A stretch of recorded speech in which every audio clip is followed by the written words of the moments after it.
بسم الله الرحمن الرحيم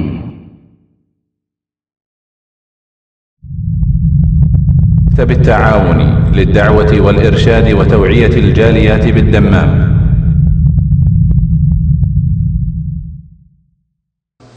يا أيها الذين آمنوا اتقوا الله وقولوا قولا سديدا يصلح لكم أعمالكم ويغفر لكم ذنوبكم ومن يطع الله ورسوله فقد فاز فوزا عظيما. أما بعد فإن خير الحديث كتاب الله وخير الهدي هدي محمد صلى الله عليه وسلم وشر الأمور محدثاتها وكل محدثة بدعة وكل بدعة ضلالة وكل ضلالة في النار.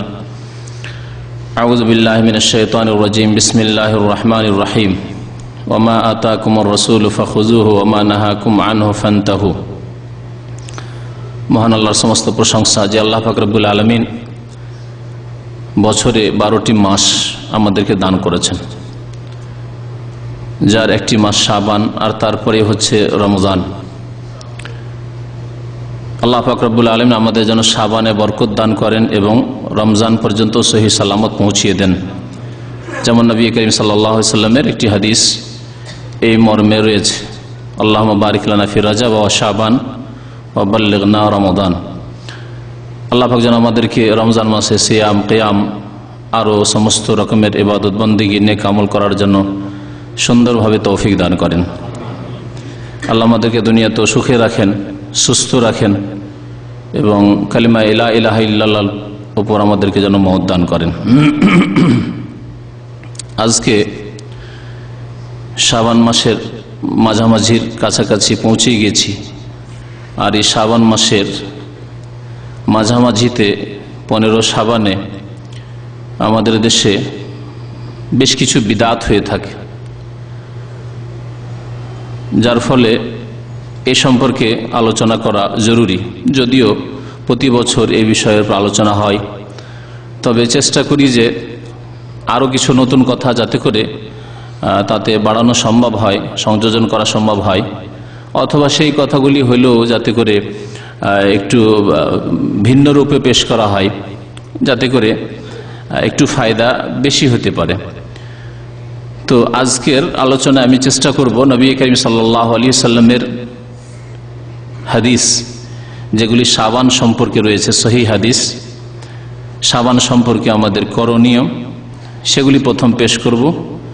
আর তারপরে এই মর্মে যেগুলি জয়ীফ, জাল, ভিত্তিহীন হাদিস রয়েছে, যেগুলি হাদিস নয়, নবী সাল্লাল্লাহু আলাইহি সাল্লাম থেকে প্রমাণিত নয়, সুতরাং সেই আমলগুলি করা ঠিক নয়, এ সম্পর্কে আলোকপাত করার চেষ্টা করব। তারপরে আইম্মায়ে কেরামরা এই শাবান, বিশেষ করে যাকে শবে বরাত বলা হয়, সে সম্পর্কে কি বলেছেন, যারা কোরআন সুন্নাহর ইমাম, তাদের দু একটি উক্তি আলোচনায় তুলে ধরবো ইনশাআল্লাহ তাআলা। নবী করিম সাল্লাল্লাহু আলাইহি সাল্লাম যা আমাদেরকে দিয়েছেন তাই আমাদেরকে গ্রহণ করতে হবে, যা দেননি তা আমাদের ত্যাগ করতে হবে দ্বীনের ক্ষেত্রে। এ হচ্ছে আল্লাহ পাক রব্বুল আলামিনের আদেশ। আল্লাহ পাক সূরা হাশর ইরশাদ করেছেন, ওমা আতাকুমুর রাসূলু ফাখুযুহু, যা তোমাদেরকে রাসূল সাল্লাল্লাহু আলাইহি সাল্লাম দিয়েছেন তা তোমরা নিয়ে নাও, ফাখুযুহু, গ্রহণ করো তা। নবী করিম সাল্লাল্লাহু আলাইহি সাল্লাম যা শাবান সম্পর্কে দিয়েছেন তা নিতে হবে, তার প্রতি আমল করতে হবে। আর যা দেননি, ওমা নাহাকুম আনহু, যা হতে নিষেধ করেছেন, দেননি এমন কিছু এবং নতুন কাজ হতে নিষেধ করেছেন। ওমা নাহাকুম আনহু, যা হতে নিষেধ করেছেন। নবী সাল্লাল্লাহু আলাইহি সাল্লাম নিষেধ করেন, ওয়াইয়াকুম ওয়া মুহদাসাতিল উমুর, প্রসিদ্ধ হাদিস, আবু দাউদের হাদিস, ওয়াইয়াকুম ওয়া মুহদাসাতিল উমুর, সতর্ক সাবধান তোমরা নতুন নতুন কাজ থেকে। ফাইন্না কুল্লা মুহদাসাতিন বিদআ, কারণ প্রত্যেক নতুন কাজ দ্বীনের নামে যদি হয় তা হচ্ছে বিদআত। নবী করিম সাল্লাল্লাহু আলাইহি সাল্লামের প্রসিদ্ধ খুতবা, যা প্রত্যেকটি আলোচনায় নবী সাল্লাল্লাহু আলাইহি সাল্লাম পড়তেন, খুতবাতুল হাজা, দ্বীনি আলোচনায় পড়তেন, আকদে নেকাহ, বিবাহের খুতবায় এই খুতবা পড়তেন, খুতবাতুল হাজা, যে কোনো প্রয়োজনে এই খুতবা, মসনুন খুতবা, সুন্নতি খুতবা নবী করিম সাল্লাল্লাহু আলাইহি সাল্লাম পাঠ করতেন। তার শেষ অংশে রয়েছে নাসাইতে রয়েছে, তা হচ্ছে কুল্লা মুহদাসাতিন বিদআহ ওয়া কুল্লা বিদআতিন দালালা ওয়া কুল্লা দালালাতিন ফিন্নার। প্রত্যেক মুহদাস মানে নতুন কাজ হচ্ছে বিদআত, প্রত্যেক ওয়া কুল্লু বিদআতিন দালালা, প্রত্যেক বিদআত হচ্ছে পথভ্রষ্টতা, গুমরাহি, ওয়া কুল্লু দালালাতিন ফিন্নার, এবং প্রত্যেক পথভ্রষ্টতা গুমরাহির পরিণাম হচ্ছে জাহান্নাম। তো নবী করিম সাল্লাল্লাহু আলাইহি সাল্লাম তাহলে বিদআত থেকে নিষেধ করেছেন, ধর্মের নামে নতুন কাজ করতে নিষেধ করেছেন। ফান্তাহু, আল্লাহ বলছেন তাহলে তা থেকে বেঁচে থাকো, বিরত থাকো, সাবধান থাকো। এখন আসি ওই হাদিসগুলির দিকে, যে হাদিসগুলি সহিহ এবং নবী করিম সাল্লাল্লাহু আলাইহি সাল্লাম থেকে প্রমাণিত। সহিহ বুখারী শরীফের হাদিস প্রথম আপনাদেরকে শোনায়। মা আয়েশা রাদিয়াল্লাহু তাআলা আনহা বর্ণনা করেছেন, قالت كان رسول الله صلى الله عليه وسلم يصوم حتى نقول لا يفطر। রাসূলুল্লাহ সাল্লাল্লাহু আলাইহি ওয়াসাল্লাম নফল রোজা এমন বেশি বেশি রাখতেন যে মনে হইতো যে আর ইফতার করবেন না, অর্থাৎ রোজা ছাড়বেন না, একটানা রেখেই যাবেন, বিনা বিরতিতে নফল রোজা রেখেই যাবেন হয়তো। ওয়া ইফতিরু, আবার মাঝে মাঝে রোজা ছেড়ে দিতেন, নফল রোজা রাখতেন না। হাত্তা নাকুল, এমনকি আমরা মনে মনে বলতে লাগতাম লা ইয়াসুম, আর মনে হয় নফল রোজা রাখবেন না। তাই নফল রোজা যখন রাখতেন পর পর বেশ কিছুদিন রেখেই যেতেন হয়তো, কখনো কখনো নফল রোজা রাখতেন না, ছাড়তেন, এইরকম করতেন নফল রোজা সম্পর্কে। তারপরে বলছেন মা আয়েশা রাদিয়াল্লাহু তাআলা আনহা, ফামা রাআইতু রাসূলুল্লাহ সাল্লাল্লাহু আলাইহি ওয়াসাল্লাম ইসতাকমালা সিয়াম আশ-শাহরি ইল্লা রমাদান।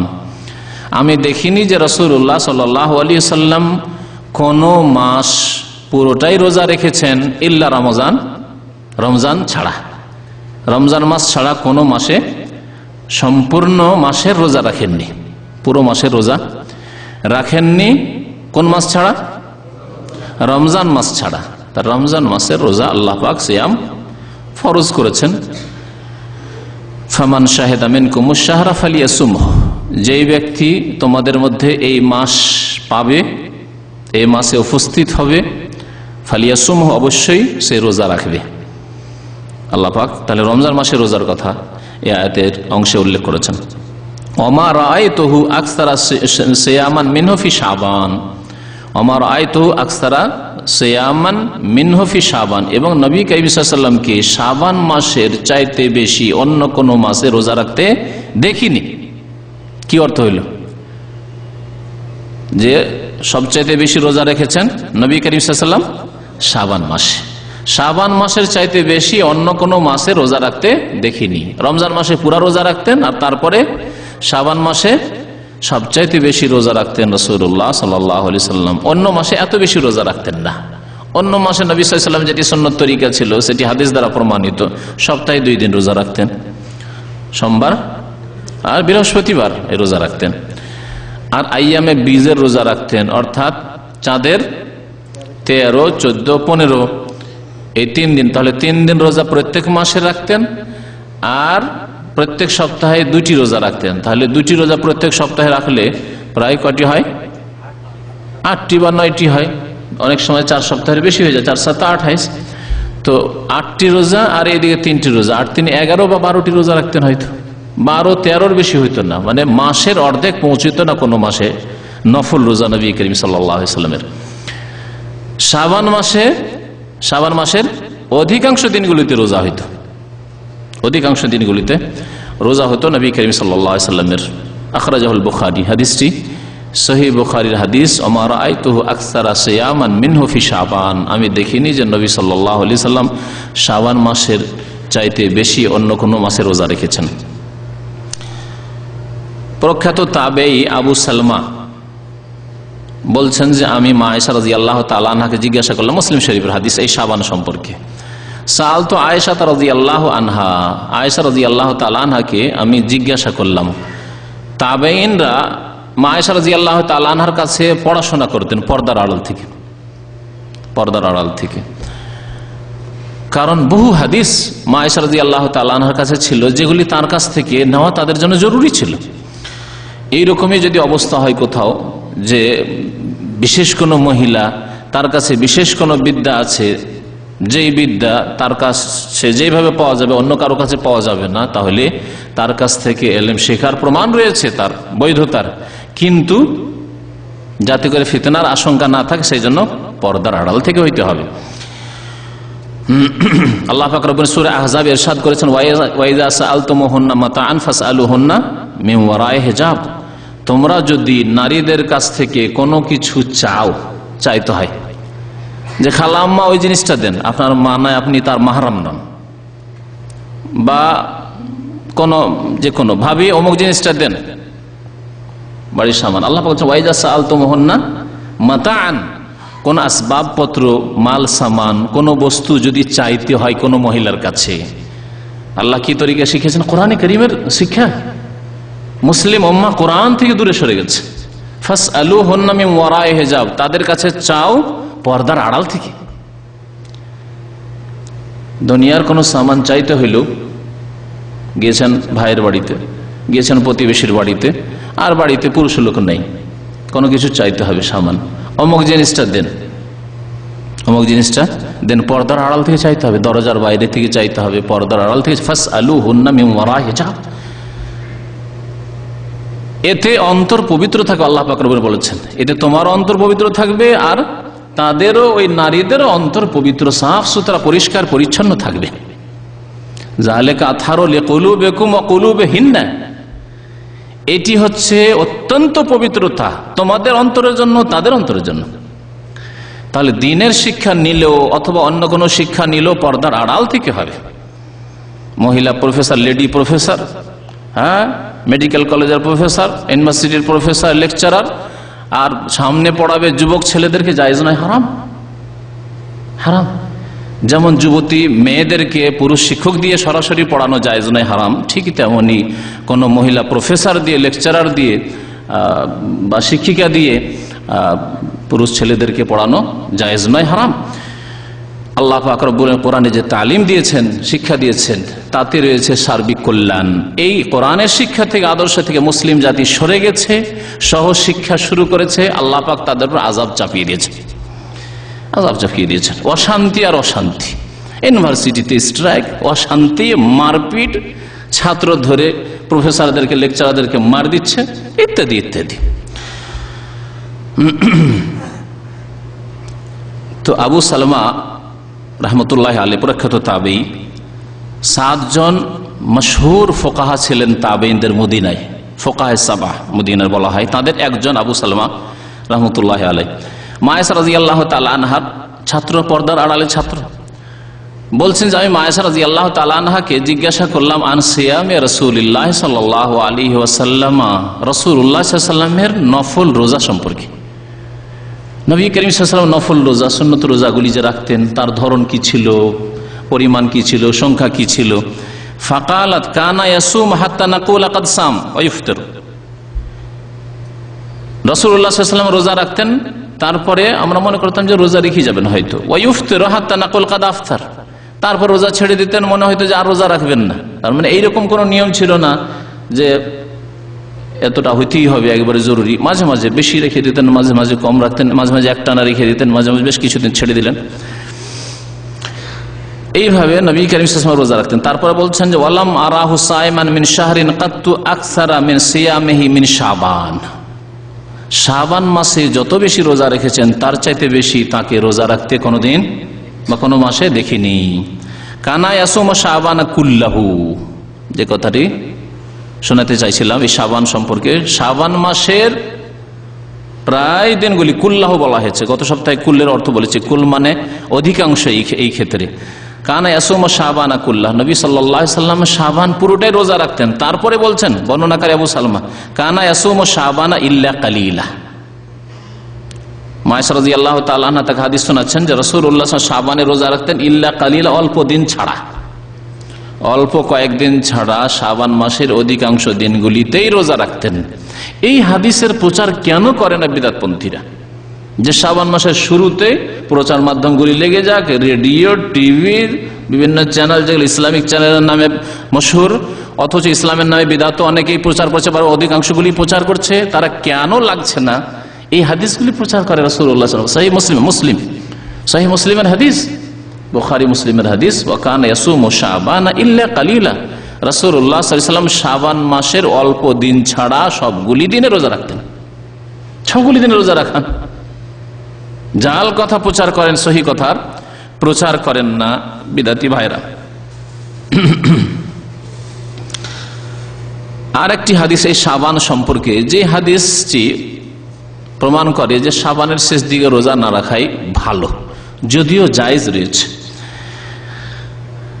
عن أبي هريرة رضي الله تعالى عنه قال قال رسول الله صلى الله عليه وسلم إذا كان النصف من شعبان فلا صوم حتى يجيء رمضان। আবু হুরায়রা রাদিয়াল্লাহু তাআলা আনহু বলছেন যে রাসূলুল্লাহ সাল্লাল্লাহু আলাইহি ওয়াসাল্লাম ইরশাদ করেছেন, ইযা কানা নিসফু মিন শাবান, শাবানের অর্ধেক যখন হয়ে যাবে, মানে 15 তারিখ যখন হয়ে যাবে, ফালা সাওমা, আর রোজা নেই, মানে রোজা রাখিও না। অন্য হাদিসে ফালা তাসুম, রোজা রাখিও না, হাত্তা ইয়াজিয়া রমাদান, যতক্ষণ পর্যন্ত রমজান না আসে। রমজান আসলে আবার রমজানের ফরজ রোজা রাখো।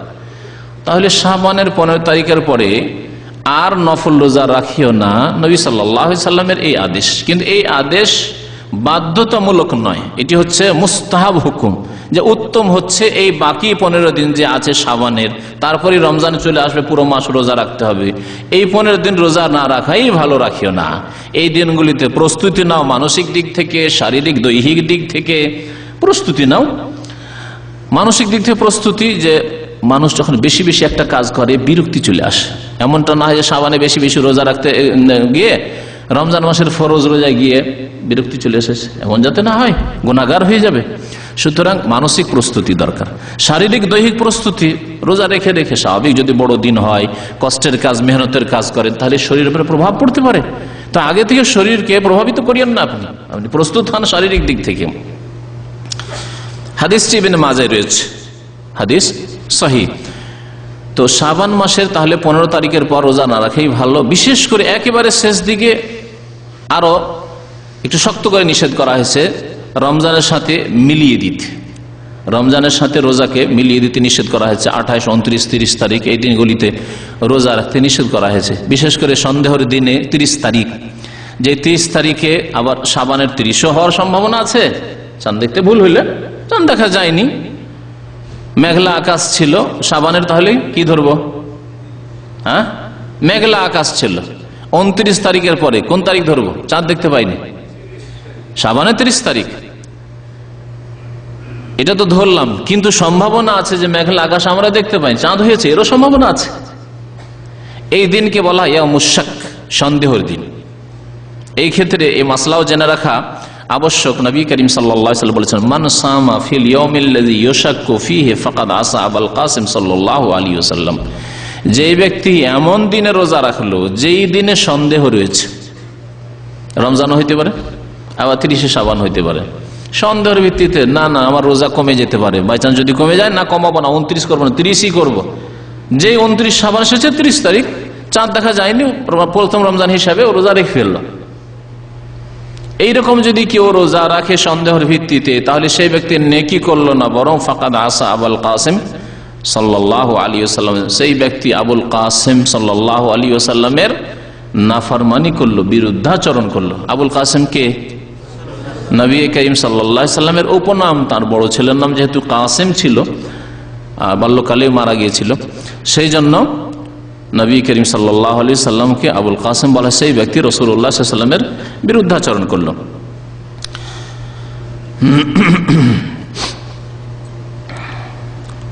শাবান মাসে আরেকটি দিকে লক্ষ্য করা উচিত, তা হচ্ছে নিজেদের যদি রোজা বাকি থাকে গত রমজানের, অথবা নিজের স্ত্রীর, মা বোনের, মহিলাদের বিশেষ করে রোজা কাজা হওয়া স্বাভাবিক। প্রত্যেক মাসে মাসিক ঋতু রয়েছে, 2 দিন, 4 দিন, 5 দিন, 7 দিন রোজা কাজা হওয়া স্বাভাবিক। এমনকি যদি প্রসূতির ব্যাপার স্যাপার হয়, হ্যাঁ, ছেলে মেয়ে ভূমিষ্ঠ হয়েছে, তাহলে তো হয়তো গোটা মাসে গিয়েছে, এমনও হইতে পারে। তো এই ক্ষেত্রে পুরুষদের দায়িত্ব হচ্ছে নিজের ক্ষেত্রে যেমন যে নিজের রোজার খোঁজ রাখা, যে গত রমজানের রোজা তো আমার কাজা হয়নি। পুরুষদের ক্ষেত্রে বৈধভাবে রোজা কাজা হওয়ার কারণ কে বলতে পারেন? হ্যাঁ হ্যাঁ, অসুস্থতা আর সফর। আল্লাহ পাক রব্বুল কোরআন কারীমের সূরা বাকারায় ইরশাদ করেছেন, ফামান কানা মিনকুম মারিদান আও আলা সাফারিন সুতরাং তোমাদের মধ্যে কেউ যদি মরিদ হয়, মানে অসুস্থ হয়, পীড়িত থাকে, আও আলা সাফারিন, অথবা সফরে থাকে, ফাইদ্দাতুম মিন আইয়ামিন উখার, তাহলে অন্য দিনে সেই সংখ্যা পূরণ করবে। যে সংখ্যা ছুটেছে সেই সংখ্যা পূরণ করে, 10 দিন ছুটেছে 10 দিন করে, 5 দিন ছুটেছে 5 দিন রোজা রাখবে। এগুলো হচ্ছে শরীয়তি ওজর। আর যারা পাপ করে, অন্যায় করে, জুলম করে ছেড়েছে, কাজ একটু ভারী, রোদ আজকে খুব বেশি ছিল, খুব পিপাসা লেগে গেছিল, সেই জন্য ছেড়েছে, তারা গুনাহগার, তাদেরও কাজা ফরজ। কিন্তু তারা যেহেতু গুনাহগার, কাবিরা গুনাহ করেছে, সেজন্য তাদের তওবা ইস্তিগফারও করতে হবে আল্লাহ পাকের কাছে, যে আল্লাহ মাফ কর, অন্তর থেকে তওবা করবে। না হলে আল্লাহ এই কাবিরা গুনাহ মাফ করবেন না। হয়তো রোজার কাজা তো পূরণ হইল, কিন্তু কাবিরা গুনাহ হয়তো আল্লাহ পাক মাফ করবেন, তার জন্য দুনিয়া অথবা আখিরাতে আল্লাহ পাক আযাব দেবেন। তো বলছিলাম এই মাসলা যে গত রমজানের রোজা যদি কারো কাজা থাকে, তাহলে এই কাজা আদায় করার শেষ মেয়াদ হচ্ছে এই শাবান পর্যন্ত, দীর্ঘ 11 মাস। আল্লাহ বড় ছাড় দিয়েছেন, জরুরি করে দেননি যে রমজানের রোজা সওয়ালে রাখো, তারপরে রাখো, না হজের আগে রাখো। 11 মাস সময় দিয়েছেন, সওয়াল থেকে শুরু করে আবার শাবান পর্যন্ত, রমজান থেকে রমজান শুরু হওয়ার আগে রাখতে হবে। কেউ যদি রমজান পার করে দেয়, গত রমজানের রোজা বাকি থেকে গেছে, আবার এই রমজান চলে আসলো, রোজা রাখলো না, তাহলে সে গুনাহগার হয় বিলম্ব করার জন্য। এই গুনার জন্য তওবা করতে হবে, এবং অধিকাংশ উলামায়ে কেরামদের নিকটে কাজাও করতে হবে আর কাফারাও দিতে হবে। কাজাও করতে হবে এবং কাফারা মানে ফিদিয়া দিতে হবে।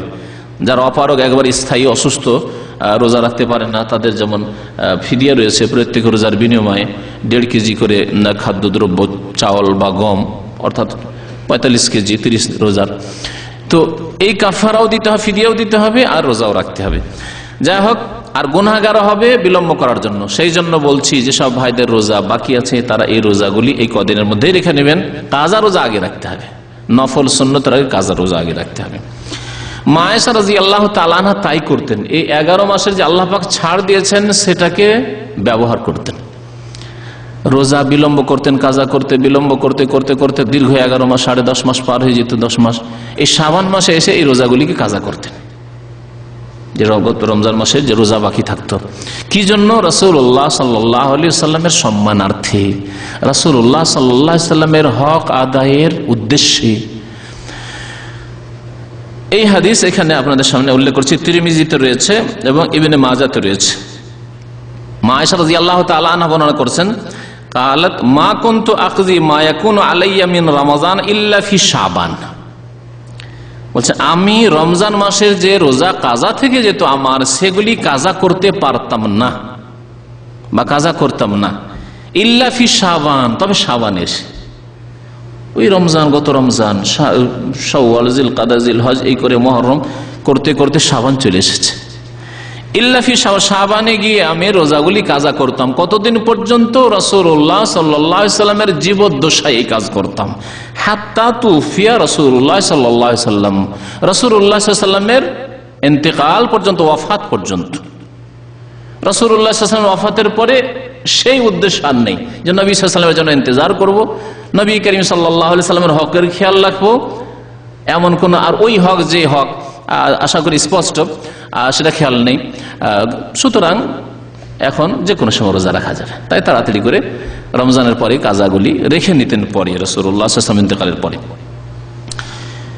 এ হচ্ছে সহিহ হাদিস। সুতরাং এই হাদিসের উপর আমল করার জন্য আপনারা প্রত্যেকে দেশের সাথে যোগাযোগ করুন, স্ত্রীর রোজার খোঁজ নেন, মা বোনদের রোজার খোঁজ নেন, আরও যাদের সাথে সম্পর্ক আছে তাদের রোজার খোঁজ নেন। এগুলি হচ্ছে দায়িত্ব, কারণ এই দায়িত্ব সম্পর্কে আল্লাহ পাক রব্বুল আলামিন জিজ্ঞাসা করবেন, আলা কুল্লুকুম রাইন ওয়া কুল্লুকুম মাসউলুন আন রাইয়াতি, প্রত্যেকে তোমাদের দায়িত্বশীল আর প্রত্যেকে তাদের দায়িত্ব সম্পর্কে জিজ্ঞাসা করা হবে। এতক্ষণ শুনালাম সহিহ হাদিস। তাহলে এই সহিহ হাদিসগুলি দ্বারা কি জানা গেল?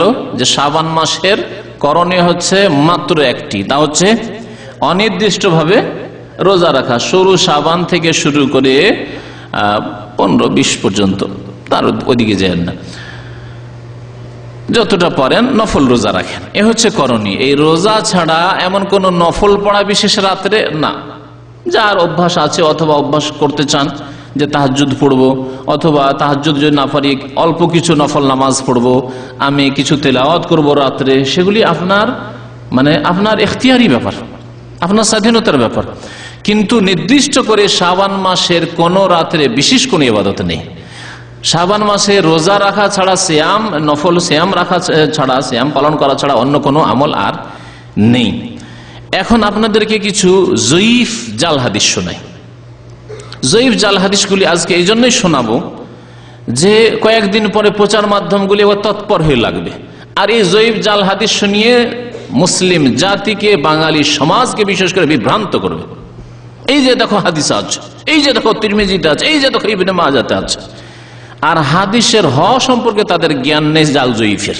কারণ আরো খুলে বলছি, ভারত, বাংলাদেশ, পাকিস্তানে সহি জয়ীফের কোন মাদ্রাসায়, কওমি মাদ্রাসা হোক আর আলিয়া মাদ্রাসা হোক, সহি জয়ীফ হাদিস কেন হয়, জাল কেমন করে হয়, কোন মাদ্রাসায় পড়া হয় না। খুব জোর গলা একটু শক্তি করে বললাম, কোন মাদ্রাসায় পড়া হয় না। একটি কিতাব উসুলে হাদিসের পড়া হয়, তাও আমি বলছি, আমি যেমন শিক্ষকের কাছে পড়েছি, শিক্ষক অর্ধেক বুঝে অর্ধেক বুঝে না, ছাত্রই কি বুঝবে।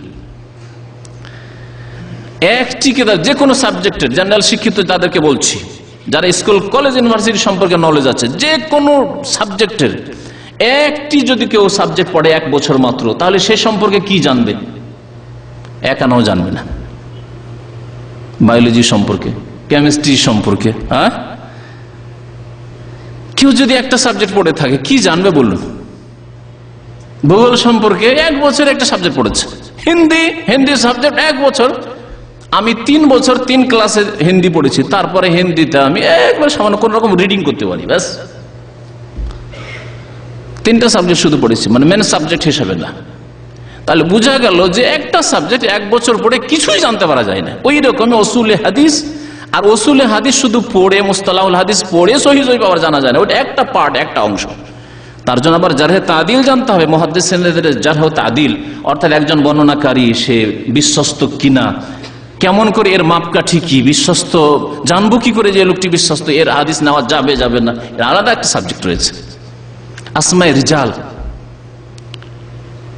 অর্থাৎ বর্ণনাকারীদের বায়োগ্রাফি, ইতিহাস বৃত্তান্ত তাদের জীবনের, যে তারা কেমন ছিল, ধার্মিক ছিল না ধার্মিক ছিল না, সুন্নতি ছিল না বিদাতি ছিল, স্মৃতিশক্তি ছিল না স্মৃতিশক্তি দুর্বল ছিল, ইত্যাদি ইত্যাদি। এগুলি তো কিছুই পড়া হয় না, এগুলি পড়া হয় সৌদি আরবে, মদিনা ইসলামিক বিশ্ববিদ্যালয়, জামিয়াতুল ইমাম মোহাম্মদ বিন সৌদ আল ইসলামিয়া রিয়াজ ইসলামিক ইউনিভার্সিটিতে, এগুলো ইসলামিক প্রতিষ্ঠানে এগুলি পড়া হয়। সুতরাং যারা সহিহ জয়ীফ জালের মাপকাঠি জানে না, তারা আবার সহিহ জয়ীফ জাল কি বয়ান করবে? যা আছে তাই তুলে রেখে দিল মানুষের সামনে, আর মানুষকে গুমরাহ করলে এই হচ্ছে অবস্থা। তারপরে যারা বিদাতি, তাদের ধর্মই হচ্ছে বিদাতের উপর প্রতিষ্ঠিত, তারা তো খুঁজে যে আমরা যেটা করি তার জন্য কোথায় কি পাওয়া যায়, দলিল প্রমাণ। একে উর্দু ভাষার একটি প্রবাদে বলা হয়, ডুবনে ওয়ালে কো তিনকে কা সাহারা। আমার দেশের লোকদের ফার্সি বলা অভ্যাস আছে, উর্দু বলা অভ্যাস আছে, আমার যদিও এই অভ্যাসটা নেই, কিন্তু 2-1টা বললে কোনো দোষ নেই। ডুবনে ওয়ালে কো তিনকে কা সাহারা, এর মানে কি, একটা লোক নদীতে ডুবছে বা এই সমুদ্রে ডুবছে, এখন ও কিছুই পাচ্ছে না, হাবুডুবু হাবুডুবু পানি খাচ্ছে, সাঁতারও জানে না, তাহলে কি করবে ও? তিনকা মানে হচ্ছে উর্দুতে তিনকা মানে খড়, একটা যদি খড়ও পায় খড়টা ধরবে, একটা যদি পাটকাঠিও পায় সেটাও ধরবে, যে হয়তো এটা ধরে কোন রকম বাঁচতে পারবো হয়তো, তাই না? তো বিদাতীদের অবস্থা ঠিক ওই রকমই, বিদাত করবেই করবে, 15 শাবানে শবে বরাত পালন করবেই করবে। সুতরাং তার জন্য যা কিছু পাওয়া যায়, খড়কুটা যা পাওয়া যায়, জাল জয়ীফ মিথ্যা যা কিছু পাওয়া যায় না কেন, ডুবনে ওয়ালে কো তিনকে কা সাহারা, বিদাতি কো এই জাল জয়ীফের সাহারা। একটি হাদিস শুনেন, জয়ীফ হাদিস, দুর্বল ভিত্তিহীন হাদিস। আয়েশা রাদিয়াল্লাহু তাআলা আনহা থেকে বর্ণিত, কালাত বলছেন, ফাকাত তো রাসূলুল্লাহ সাল্লাল্লাহু আলাইহি ওয়াসাল্লাম, একদিন রাসূলুল্লাহ সাল্লাল্লাহু আলাইহি ওয়াসাল্লামকে রাতে বিছানায় পাচ্ছেন, মা আয়েশা রাদিয়াল্লাহু তাআলা আনহার পালা ছিল সেই। ফাখারাজতু, বেরিয়ে পড়লাম যে দেখি কোথায় গেলেন তিনি। ফায়দা হুয়া বিল বাকি, নবী সাল্লাল্লাহু আলাইহি ওয়াসাল্লাম বাকির কবরস্থান দেখলেন। হাদিসে কি আছে? ফায়দা হুয়া বিল বাকি, না জান্নাতুল বাকি আছে? তাহলে আমাদের দেশের হুজুরদেরকে, আলেমদেরকে, বক্তাদেরকে বলেন যে আপনারা জান্নাতুল বাকি বলেন, মায়েশা রাদিয়াল্লাহু তাআলা আনহা বলে ফায়দা হুয়া বিল বাকি, বেজান্নাতুল বাকি তো বললেন না। বুঝতে পারছেন? বিদাতি পরিভাষা, বিদাতি পরিভাষা। আকীদার বিদাতে ভরা আমাদের, বিশ্বাসের বিদাত, জবানের কথার বিদাত, আর আমলের বিদাত, সব রকমের বিদাতে ভরা। জান্নাতুল বাকি না বললে বেয়াদবি হয়ে যাবে। মায়েশা রাদিয়াল্লাহু তাআলা ওই বেয়াদবি করলেন নাকি? কি বলছেন? আবার শোনায় হাদিস, ফাকাত রাসূলুল্লাহ সাল্লাল্লাহু আলাইহি ওয়াসাল্লাম লাইলাতান ফাখারাজতু ফাইজা হুয়া বিল বাকিয়া, বেরিয়ে পড়লাম খোঁজার জন্য রাসূলুল্লাহ সাল্লাল্লাহু আলাইহি ওয়াসাল্লামকে। আশঙ্কা হলো কি জানি কোথায় চলে গেলেন, এটাও হইতে পারে কোন শত্রুর হাতে পড়ে যেতে পারেন, অথবা আর একটা সন্দেহ যে আমার রাত্রে আমার পালে আবার অন্য কোনো বিবির ঘরে চলে গেলেন নাকি। কারণ সতীনদের এইরকম মেজাজ হওয়াটা স্বাভাবিক, এইরকম সন্দেহ স্বাভাবিক। বেরিয়ে পড়লাম, ফায়জা বিল বাকি, দেখলাম যে তিনি বাকির কবরস্থানে রয়েছেন। ওই মদিনার কবরস্থানের এলাকার নাম হচ্ছে বাকি, আল বাকি।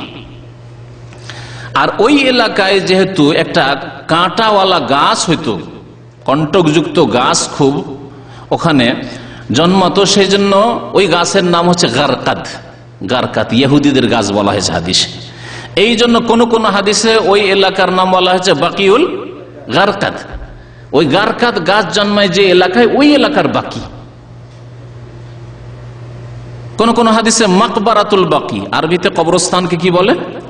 আমরা বাংলা উর্দুতে বলি কবরস্থান, আর আরবিতে বলা হয় মাকবারা। দেখবেন 91-এর বাইরে, এখানে দামামের বাইরে যাবেন, আর এয়ারপোর্ট রোডে যখন যাচ্ছেন, রাইটে যেমনই আপনার যে ওভারব্রিজ আছে ওখান থেকে ডান দিকে একটু লক্ষ্য করবেন, লেখা আছে মাকবারা, আল মাকবারা, কবরস্থান।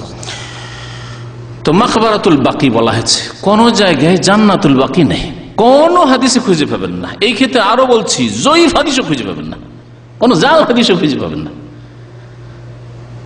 তাহলে এই যে বিদাতি ইস্তেলাহগুলি, বিদাতি টার্মগুলি ছাড়তে হবে না ধরে থাকতে হবে? ছাড়তে হবে। আল্লাহ পাক ওইসব আলেমদেরকে, ওইসব বক্তাদেরকে, ওইসব হুজুরদেরকে হিদায়াত করেন যারা ওই বিদাতি টার্ম মুসলিম সমাজকে শিখিয়ে রেখেছে। কারণ এটা শুধু শব্দের বিদাত নয়, এতে আরো এক সমস্যা আছে। জান্নাতুল বাকি মানে আরেকটা ধারণা, জান্নাত এখানে কবর পাওয়া মানে বেনামাজি হইলো জান্নাত, মদখোর হইলো জান্নাত, চোর ডাকাত হইলো জান্নাত, চামার হইলো জান্নাত। জান্নাতুল বাকি যেহেতু জান্নাতুল বাকি, তাই না?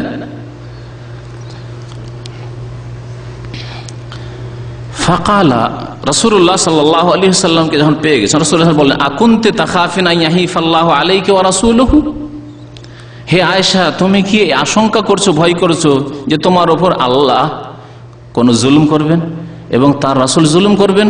বলার উদ্দেশ্য যে তোমার সন্দেহ হয়েছে যে তোমার বিছানা থেকে আমি চলে এসেছি, ঘর থেকে, তার মানে কোন বিবির কাছে চলে যাব আর আমি রাসূলুল্লাহ হয়ে জুলুম করবো, এরকম? এটা কি সম্ভব? তুমি এই ধারণায় মনে উঠে এসছো। আমি সেই উদ্দেশ্যে আসিনি, বরং আমি মুমিন মুমিনাতদের জন্য ইস্তিগফার করার জন্য, আল্লাহর কাছে মার্জনা কামনা করার জন্য, তাদের জন্য দোয়া করার জন্য এসেছি কবরস্থানে। তাহলে রাত্রে কবরস্থানে যাওয়া, মুমিন মুমিনাতদের জন্য দোয়া, যে কোনো কবরস্থানে যাওয়া নবী করিম সাল্লাল্লাহু আলাইহি সাল্লামের সুন্নাত।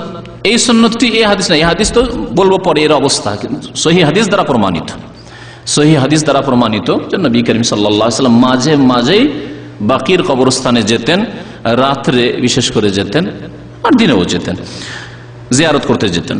আমাদের দেশের ভাষায় জিয়ারত মানে দোয়া করা, সেখানে গিয়ে মুমিন মুমিনাতদের জন্য আল্লাহর কাছে ইস্তিগফার করা। কুলতু ইয়া রাসূলুল্লাহ, মা আয়েশা বলছে আমি বললাম, হে আল্লাহর রাসূল, ইন্নী জানানতু আন্নাকা আতাইতা বাযা নিসাইকা, আমার ধারণা যে আপনি কোন বিবির কাছে চলে গেছেন, সেই জন্য আপনার খোঁজ করা শুরু করেছি। গেলেন কোথায় আপনি? ফাকালা, তারপরে রাসূলুল্লাহ সাল্লাল্লাহু আলাইহি ওয়াসাল্লাম বললেন, ইন্নাল্লাহ আযজা ওয়া জাল্লা ইয়ানজিলু লাইলাতান নিসফি মিন শাবান ইলা সামাইদ দুনিয়া, আল্লাহ পাক রব্বুল আলামিন শাবান মাসের নিসফে শাবানে মানে 15 শাবানে আসমানি দুনিয়াতে, মানে প্রথম আসমানে, নিকটের আসমানি দুনিয়া, আসমাত দুনিয়া মানে নিকটের আসমান, দুনিয়া মানে নিকট। আর এই দুনিয়াকে দুনিয়া এই জন্য বলা হয় যে দুনিয়া আখিরাতের তুলনায় নিকট, এই জন্য দুনিয়ার জন্য খুব মেহনত করছি, কিন্তু আখিরাতের জন্য নামাজ পড়তে বলা হচ্ছে না, নেই। আবার নামাজটা যদি দুনিয়ার জন্য হইতো তো অবশ্যই নামাজ পড়তো, প্রত্যেকে নামাজ পড়তো। যদি কোনো কফিল লেবার নিয়ে আসে শুধু নামাজ পড়ার জন্য, তো দেখেন নামাজ কেমন হয়, কত সুন্দর, ঠিক না? দুনিয়া, কারণ দুনিয়ার জন্য নামাজ, ওকে নিয়ে আসা হয়েছে নামাজ পড়ার জন্য। সৌদি আরবে আসো, নামাজ পড়ো, রোজা রাখো, আর মাঝে মাঝে উমরা করো, বা স্যালারি নাও। তাহলে নামাজের শেষ থাকতো না, আমরা সব ফেল হয়ে যেতাম ওইসব নামাজের কাছে, ঠিক না? তো দুনিয়াকে দুনিয়া বলা হয় দুটি কারণে। দুনিয়ার ওয়াজহে তাসমিয়া শুনেন, ওয়াজহে তাসমিয়া মানে নামকরণের কারণ।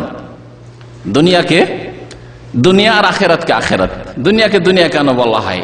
একটি কারণ হচ্ছে দুনিয়া পরকাল আখেরাতের তুলনায় নিকটবর্তী। আর দুনিয়া মানে আদনার মুআন্নাস, দুনিয়া মানে হচ্ছে নিকটবর্তী।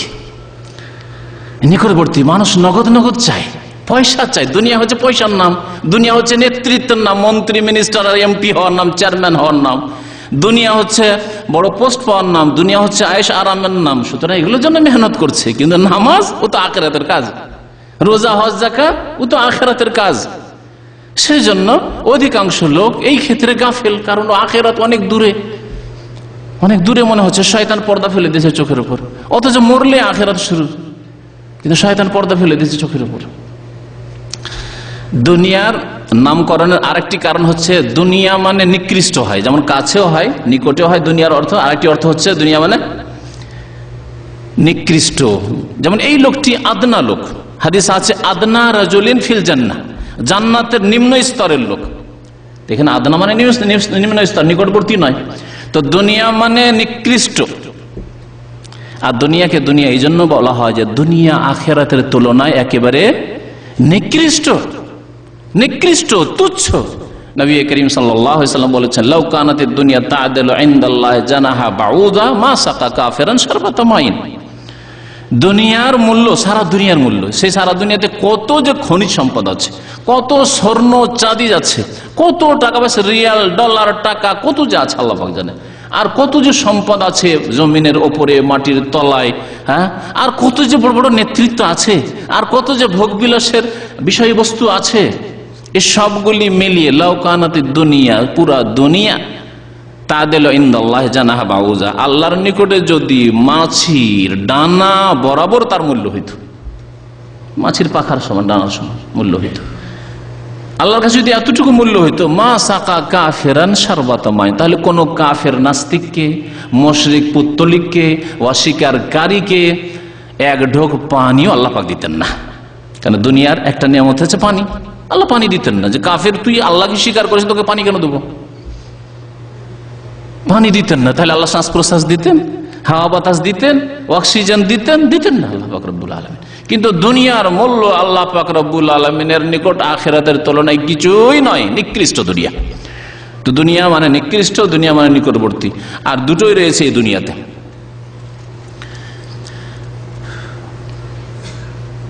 তো আল্লাহ পাক রব্বুল আলামিন প্রথম আকাশে, আসমানি দুনিয়া মানে প্রথম আকাশে অবতরণ করেন কখন? নিসফে শাবানে, 15 হাদিস শোনেন আগে, বলছি যে জয়ীফ হাদিস পরে বলবো। নিসফে শাবানের রাত্রে মানে 15 শাবানের রাতে, ফায়াগফিরু লিআকসারা মিন আদাদে শারি গানামে কালাবিন।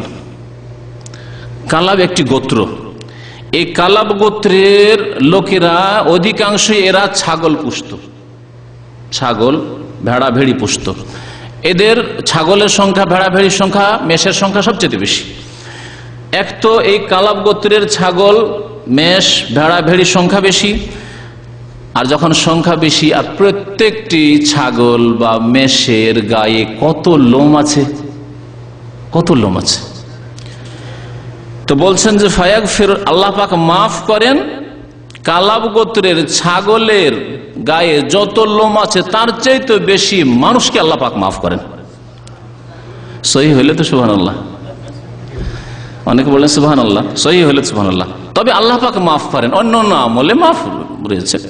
নামাজ দ্বারা আল্লাহ পাক মাফ করেন, অন্যান্য তাসবিহ তাহলিল দিয়ে আল্লাহ পাক রব্বুল মাফ করেন, কালেমা লা ইলাহা ইল্লাল্লাহ পড়ে আল্লাহ পাক মাফ করেন। আখিরাতে হাসরের ময়দানে লা ইলাহা ইল্লাল্লাহকে এক আমল নামাতে রাখা পাল্লায় রাখা হবে, আর এক পাল্লায় গুনাহ রাখা হবে। লা ইলাহা ইল্লাল্লাহ ইখলাসের সাথে যারা পড়েছে এবং তার প্রতি আমল করেছে, বাস্তবায়ন করেছে, এই পাল্লা ভারী হয়ে যাবে। এই সব ফজিলত রয়েছে, সহিহ ফজিলত রয়েছে। তো সহিহ শুদ্ধগুলি করুন। শোনেন তারপরে এই হাদিস সম্পর্কে শোনেন, ইমাম তিরমিজি স্বয়ং কি বলছেন। আমাদের দেশের টিভির বক্তারা এই হাদিস এতটুকু পড়ে দিবে আর সুবহানাল্লাহ সুবহানাল্লাহ খুব ছোট সুবহানাল্লাহ, তাই না? ইমাম তিরমিজির বক্তব্য শুনেন, যিনি হাদিস এখানে কোট করেছেন। বলছেন কালা আবু ঈসা। আবু ঈসা ইমাম তিরমিজির উপনাম, কুনিয়ত। মোহাম্মদ বিন ঈসা তিরমিজি, তার নাম ছিল মোহাম্মদ বিন ঈসা আর কুনিয়ত ছিল আবু ঈসা। ইমাম আবু ঈসা মানে ইমাম তিরমিজি বলছেন হাদিসু আয়েশা লা নারিফু ইল্লা মিন হাযাল ওয়াজহি মিন হাদিসিল হাজ্জাজ। এই আয়েশা রাদিয়াল্লাহু তাআলা আনহার বর্ণিত এই হাদিস, যে হাদিসে শাবানের 15 তারিখের ফজিলত বয়ান করা হলো, যে ইমাম তিরমিজি রাহমাতুল্লাহি আলাইহি বলছেন আয়েশা রাদিয়াল্লাহু তাআলা আনহার হাদিস লা নারিফু ইল্লা মিন হাযাল ওয়াজহি, আমি জানি না, চিনি না এই সূত্র ছাড়া, মানে এই সনদ দিয়ে বর্ণিত হয়েছে। তার মানে এর সনদ হচ্ছে শুধু এইটি সনদ, আর এই সূত্রের এই মাধ্যমের অবস্থা শুনেন। যেমন একটি ঘটনা যদি বলি যে রিয়াজে একটা ঘটনা ঘটেছে, এইরকম সূত্র কি শুনলাম কার কাছে? সিদ্দিক সাহেবের কাছে শুনলাম, ব্যাস একজনের কাছে শুনেছি, একজনের সূত্রে শুনেছি, আর উনি বিশ্বস্ত ব্যক্তি নন, ইনশাআল্লাহ বিশ্বস্ত ব্যক্তি। এখন সাপোজ বললাম, সাপোজ বুঝেন তো না, ধরে নিলাম 1 মিনিটের জন্য, এর কি ধরে নিলাম যে উনি বিশ্বস্ত ব্যক্তি নন, তাহলে বিশ্বাস করবেন ঘটনা? ইমাম তিরমিজি তাই বলছেন যে আয়েশা রাদিয়াল্লাহু তাআলা এই হাদিস একমাত্র হাজ্জাজের সূত্রে, আমি লা নারিফু ইল্লা মিন হাযাল ওয়াজহি মিন হাদিসিল হাজ্জাজ, হাজ্জাজের সূত্রে জেনেছি। আর এই হাজ্জাজ বিন আরতা সম্পর্কে বলবে পরে, আমি না বলে তার ভাষায় বলছি, ইমাম তিরমিজির ভাষায় বলছি। ওয়াসালতু মুহাম্মাদান, বলছেন ইমাম মুহাম্মদকে এই হাদিস সম্পর্কে জিজ্ঞাসা করেছিলাম। ইমাম মুহাম্মদ তার ওস্তাদ কে বলতে পারেন কেউ? মুহাম্মদ বিন ইসমাইল আল বুখারী। ইমাম তিরমিজি ইমাম বুখারী রাহমাতুল্লাহ আলাইহির ছাত্র, তো তার ওস্তাদ মুহাম্মদ বিন ইসমাইল বুখারী।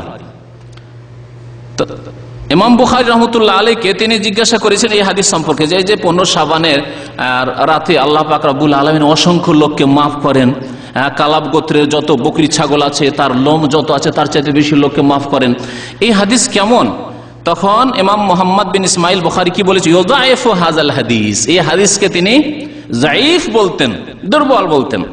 ওয়াকালা ইয়াহইয়া ইবনে আবি কাসির লাম ইয়াসমা মিন উরওয়া, আর কারণ উল্লেখ করেছেন যে প্রথম কথা এই সনদে আছে ইয়াহইয়া বিন আবি কাসির বর্ণনা করেছেন উরওয়া থেকে, কিন্তু উরওয়া থেকে তিনি শোনেননি, তাহলে মধ্যখানে গ্যাপ আছে। আর গ্যাপে এই লোক যে কি আছে আল্লাহ পাক জানে, তাহলে হাদিস হচ্ছে বিচ্ছিন্ন। একে মুহাদ্দিসিনদের ভাষায়, উসুলে হাদিসের ভাষায় বলে মুনকাতে হাদিস, বিচ্ছিন্ন হাদিস, সূত্র বিচ্ছিন্ন।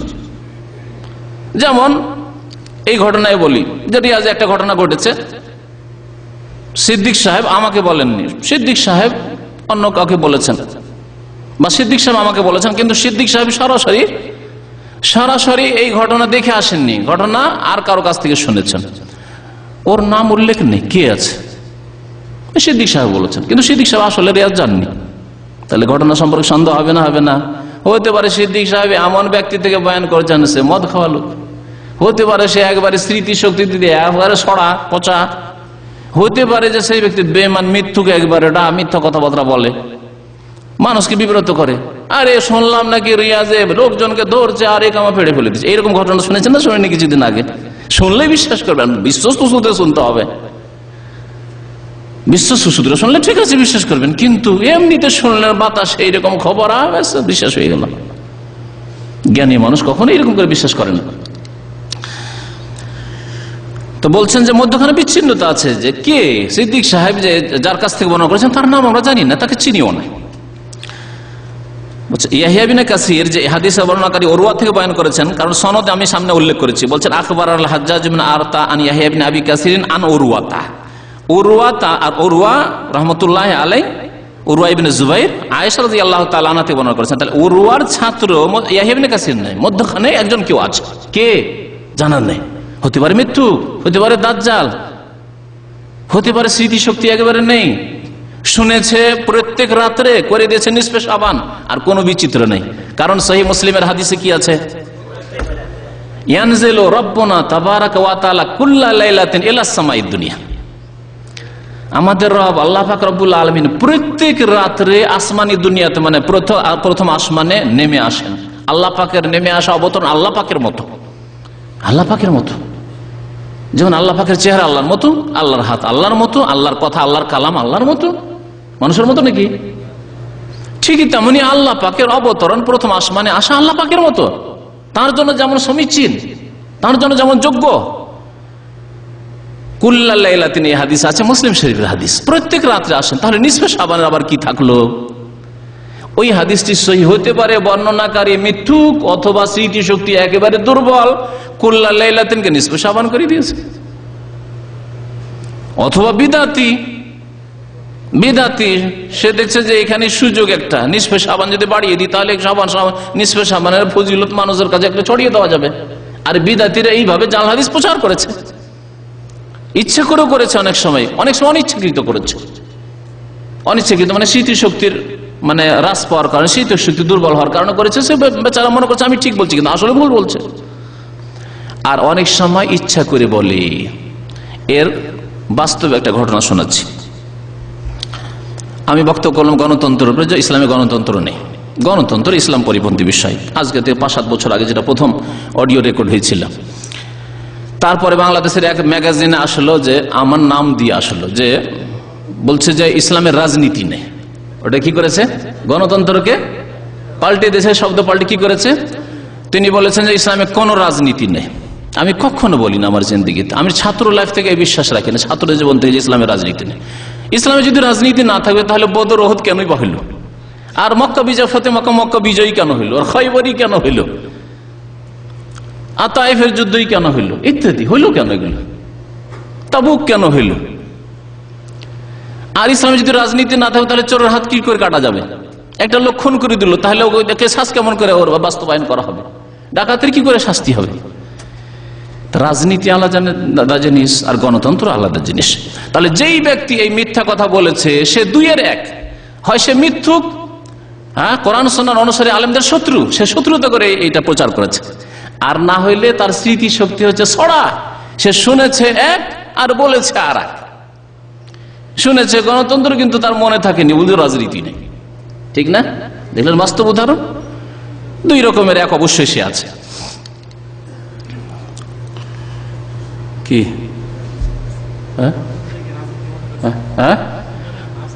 অথবা নিজের ব্যাখ্যা করেছে, যে রাজনীতি মানে গণতন্ত্র, তাছাড়া আর কোনো উপায় নেই। তাই নবী করিম সাল্লাল্লাহু আলাইহি ওয়াসাল্লামের যুগে কোন গণতন্ত্র ছিল, আবু বকরের যুগে কোন গণতন্ত্র ছিল, ওমরের যুগে কি গণতন্ত্র ছিল, ওসমানের যুগে কি গণতন্ত্র ছিল, আর আলী রাদিয়াল্লাহু তাআলা আনহুম আজমাইন তাদের জামানায় কি গণতন্ত্র ছিল? মহিলারা যেত ভোট দিতে, পুরুষ যেত ভোট দিতে, আর ভোট দিয়ে তারা খলিফা বানানো হয়েছে, এগুলি কি হয়েছে? আর এ সম্পর্কে বিস্তারিত আমি এর আগের বক্তব্যে শুনিয়েছি, সুতরাং সেই বিষয়ে আর ঢুকতে চাইছি না। তো কি বলছিলাম, যে সহিহ হাদিস আছে প্রত্যেক রাত্রে আল্লাহ পাক রব্বুল আলামিন প্রথম আসমানে আসেন, প্রত্যেক রাত্রে। শাবানের 15 তারিখের সাথে কোনো সম্পর্ক নেই, সহিহ হাদিস এটি। যখন তৃতীয় শেষ অংশ, রাতের শেষ তৃতীয় অংশ বাকি থাকে, মানে শেষ তৃতীয় অংশে, এই জন্য তাহাজ্জুদের উত্তম সময় হচ্ছে রাতের শেষ তৃতীয় অংশ। তো এই হাদিস সম্পর্কে আরো শোনাই। তারপর আরো বলছেন, একটি কারণ হলো যে বিচ্ছিন্নতা, মধ্যখানে ইয়াহইয়া বিন আবি কাসির উরওয়া থেকে শোনেননি। আর একটি কারণ দুর্বল হওয়ার হাদিস বা ভিত্তিহীন হওয়ার, ওয়াল হাজ্জাজ বিন আরতা লাম ইয়াসমা মিন ইয়াহইয়া বিন কাসির, হাজ্জাজ বিন আরতা ইয়াহইয়া বিন কাসির থেকে শোনেনি। তাহলে দুইটি গ্যাপ, হাজ্জাজ বিন আরতা ইয়াহইয়া বিন কাসির থেকে শোনেননি। তৃতীয় কারণ হচ্ছে মুহাদ্দিসিনদের নিকটে, হাদিসের পণ্ডিতদের নিকটে হাজ্জাজ বিন আরতা হাদিসের ক্ষেত্রে দুর্বল ছিল, হাদিস বর্ণনা করায় স্মৃতিশক্তির দিক দুর্বল ছিল। ইমাম আলবানী রহমতুল্লাহ আলাইহি সেই জন্য হাদিস সম্পর্কে বলছেন যায়িফুন, হাদিস হচ্ছে যায়িফ। ইবনে মাজার 1389 নম্বরে তিনি বলেছেন। যায়িফ সুনান ইবনে মাজাতে রয়েছে 295 নম্বর, মিশকাতে রয়েছে 1299 নম্বর, জামে সাগীরের যায়িফ জামে সাগীরের 1761 নম্বরে। এই সমস্ত কিতাবগুলিতে নাসিরুদ্দিন আলবানী রহমতুল্লাহ আলাইহি পর্যন্ত হাদিসকে যায়িফ বলেছেন। তাহলে হাদিস ভিত্তিহীন। তাহলে ইন্ডিয়া, বাংলাদেশ, পাকিস্তানের বিদাতীদের দলে দলে এই 15 শাবান রাত্রে কবর জিয়ারত করতে যাওয়া কি ভিত্তিহীন বিদআত। ওমা আতাকুমুর রাসূল ফাখুযুহু নয়, রাসূলুল্লাহ সাল্লাল্লাহু আলাইহি ওয়াসাল্লাম এটা দেননি। রাসূলুল্লাহ অনির্দিষ্টভাবে মাঝে মাঝেই বাকির কবরস্থানে যেতেন আর কবর জিয়ারত করতেন, সেইভাবে করবেন। এই বিদাতি জিয়ারত 15 শাবানে করবেন না। আর একটি জাল হাদিস শোনেন, মওযু, জাল, মিথ্যা হাদিস, যেটি বেশি বেশি খুব বয়ান করা হয় এই প্রচার মাধ্যমগুলিতে। আলী ইবনে আবি তালেব রাদিয়াল্লাহু তাআলা আনহু থেকে বর্ণনা করা হয়েছে হাদিসটি। কালা কালা রাসূলুল্লাহ সাল্লাল্লাহু আলাইহি ওয়াসাল্লাম, রাসূলুল্লাহ সাল্লাল্লাহু আলাইহি ওয়াসাল্লাম বলেছেন, ইযা কানা লাইলাতুন নিসফি মিন শাবান, যখন শাবান মাসের 15 তারিখ হবে, নিসফে শাবান হয় মানে 15 তারিখ হবে। এখানে আরেকটি লক্ষণীয় বিষয়, এই হাদিসগুলি জাল জয়ীফ হওয়া সত্ত্বেও এতে এসেছে নিসফে শাবান কথাটি এসেছে, লাইলাতুল বারা আসেনি। শবে বারা শব্দ এসেছে, লাইলাতুল মানে সব ফার্সি ভাষায়, তাহলে শবে বারাতের যে পরিভাষাটি আসলো যে 15 শাবানের রাতটি হচ্ছে শবে বারাত, বারাতের রাত মানে মুক্তির রাত, এর দলিল কি আমি জিজ্ঞাসা করছি বিদ্যার্থীদেরকে। কোথায় পেলে এই নামটি হাদিসে এসছে? আরে জয়ীফ হাদিসে এসছে, জয়ীফ হাদিসও আসেনি, ভিত্তিহীন হাদিসও আসেনি, সহিহ হাদিসে তো নেই। তো বলছেন যে রাসূলুল্লাহ সাল্লাল্লাহু আলাইহি ওয়াসাল্লাম নাকি বলেছেন, ইযা কানাত লাইলাতুন নিসফি মিন শাবান, শাবানের যখন 15 তারিখ রাত হবে, ফাকুমু লাইলাহা, সেই রাতে তোমরা কিয়াম করো মানে তাহাজ্জুদ পড়ো, নফল পড়ো, ওয়া সুমু নাহারাহার, দিনে তোমরা রোজা রাখো। তারপরে কারণ বলছেন, ফাইনাল্লাহ ইয়ানজিলু ফিহা, কারণ আল্লাহ পাক তাতে অবতরণ করেন, লিয়ে গরুবিশ শামসে, সূর্য ডুবে গেলেই, অস্ত হলেই, ইলা সামাইদ দুনিয়া, প্রথম আকাশে, ফায়াকুলু, তারপরে বলেন, আলা মিন মুস্তাগফিরিন লি, কেউ আছে মার্জনা কামনাকারী আমার কাছে, ফাগফিরু লাহু, আমি তাকে মাফ করব। আলা মুস্তারজিকিন, কেউ রুজি তলব করবে, রুজি রোজগার তলব করবে আমার কাছে, রুজির বরকত তলব করবে, ফারজুকাহু, তাকে রুজি দেব। আলা মুবতালান, কেউ আছে পীড়িত, অসুস্থ, মানসিক পেরেশানিতে, দৈহিক পেরেশানিতে, ফাওয়াফিহে, তাকে আমি সুস্থ করব, সবল করব। আলা কাজা ওয়া কাজা, এইভাবে আল্লাহ পাক ডাকতে থাকেন হাত্তা ইয়াতুল আল ফজর, ভোর হওয়া পর্যন্ত, ফজর হওয়া পর্যন্ত। হাদিস কোথায় আছে? হাদিসটি ইবনে মাজাতে হাদিসটি আছে। হাদিসের অবস্থা শুনেন, এখানে শুনিয়ে রাখছি, যদিও সাধারণ লোকদের সামান্যই কাজে আসবে, কিন্তু আলেমদের আরো বেশি কাজে আসবে। কারণ আমাদের দেশের আলেমরা সহিহ জয়ীফে এত দুর্বল যে তারা মনে করে যে এই 6টি কিতাব সিহাসিত্তা, কি বলেন নাম? বুখারী, মুসলিম, আবু দাউদ, তিরমিজি, নাসাই, ইবনে মাজাহ, কয়টি হলো? 6টি। এগুলির নাম তারা কি বলে? 40 বছর থেকে হাদিস পড়ায়, বুখারী পড়ায়, শাইখুল হাদিস, আর বলে সিহাসিত্তা। না, মাত্র সহিহাইন, বুখারী মুসলিমে 2টি সহিহ কিতাব, এজন্য সহিহাইন। আরো ওলামায়ে কেরামরা সহিহাইন বলেন, বুখারী মুসলিমে থাকলে সহিহাইন, আর সহিহুল বুখারী, সহিহ মুসলিম, আর দুটো হলে সহিহাইন, 2 সহিহ। কিন্তু সিহাসিত্তা না, এটাকে কি বলেন তারা? কুতুবে সিত্তা বলেন। 6টি কিতাব, কুতুবে সিত্তা মানে 6টি কিতাব। যদি এই হাদিস 6টি কিতাবে থাকে, আরবরা বলেন কুতুবে সিত্তায় আছে। আর আমাদের দেশের আলেমরা, ইন্ডিয়া, বাংলাদেশ, পাকিস্তানের আলেমরা যেহেতু সহিহ জয়ীফের কাপড় উঠিয়ে দেখতেই জানে না যে কি আছে না আছে, সেই জন্য ওরা কি বলে? সিহাসিত্তা। এখানে তাদের অবগতির জন্য বলছি যে একটু পড়ুন, গবেষণা করুন। ইবনে মাজাতে 40-এর অধিক জাল হাদিস আছে, জয়ীফ নাই। জয়ীফ আরো কয়েকশো আছে, জয়ীফ দুর্বল হাদিস কয়েকশো আছে, আর 40-এর বেশি জাল হাদিস আছে ইবনে মাজাতে, মিথ্যা হাদিস আছে। তার একটি হচ্ছে এটি, শোনেন। হাদিস সম্পর্কে তাহকিকুল আলবানী, আল্লামা নাসিরুদ্দিন আলবানী রহমতুল্লাহ বলছেন, দাঈফুন জিদ্দান আও মওদুউন, হাদিসটি হচ্ছে অত্যন্ত দুর্বল, আর না হলে মওদু মানে মিথ্যা, জাল হাদিস হচ্ছে জাল। মিশকাতের 1308 নম্বর হাদিস, আর সিলসিলা দাঈফার 2132 নম্বর হাদিস, এই কিতাবগুলিতে। আর সিলসিলা জাইফা যেটা জাল সিরিজ, জাল জয়ীফ হাদিসের সিরিজ, সেটা বাংলায় তর্জমা হয়েছে, ঢাকায় সম্ভবত পাবেন। তো ওতে 2132 নম্বর হাদিসের বিস্তারিত আল্লামা নাসিরুদ্দিন আলবানী রহমতুল্লাহ আলাইহি এই হাদিস সম্পর্কে আলোচনা করেছেন। যাই হোক, এই হাদিস বেশি বেশি প্রচার করা হয় যে নিসফে শাবান আসলে রাত্রে নফল পড়ো, আর দিনে সোমু লাইলাহ সোমু নাহারাহা, রাত্রে তোমরা নফল পড়ো, দিনে রোজা রাখো। এই হাদিস হচ্ছে জাল, মিথ্যা হাদিস।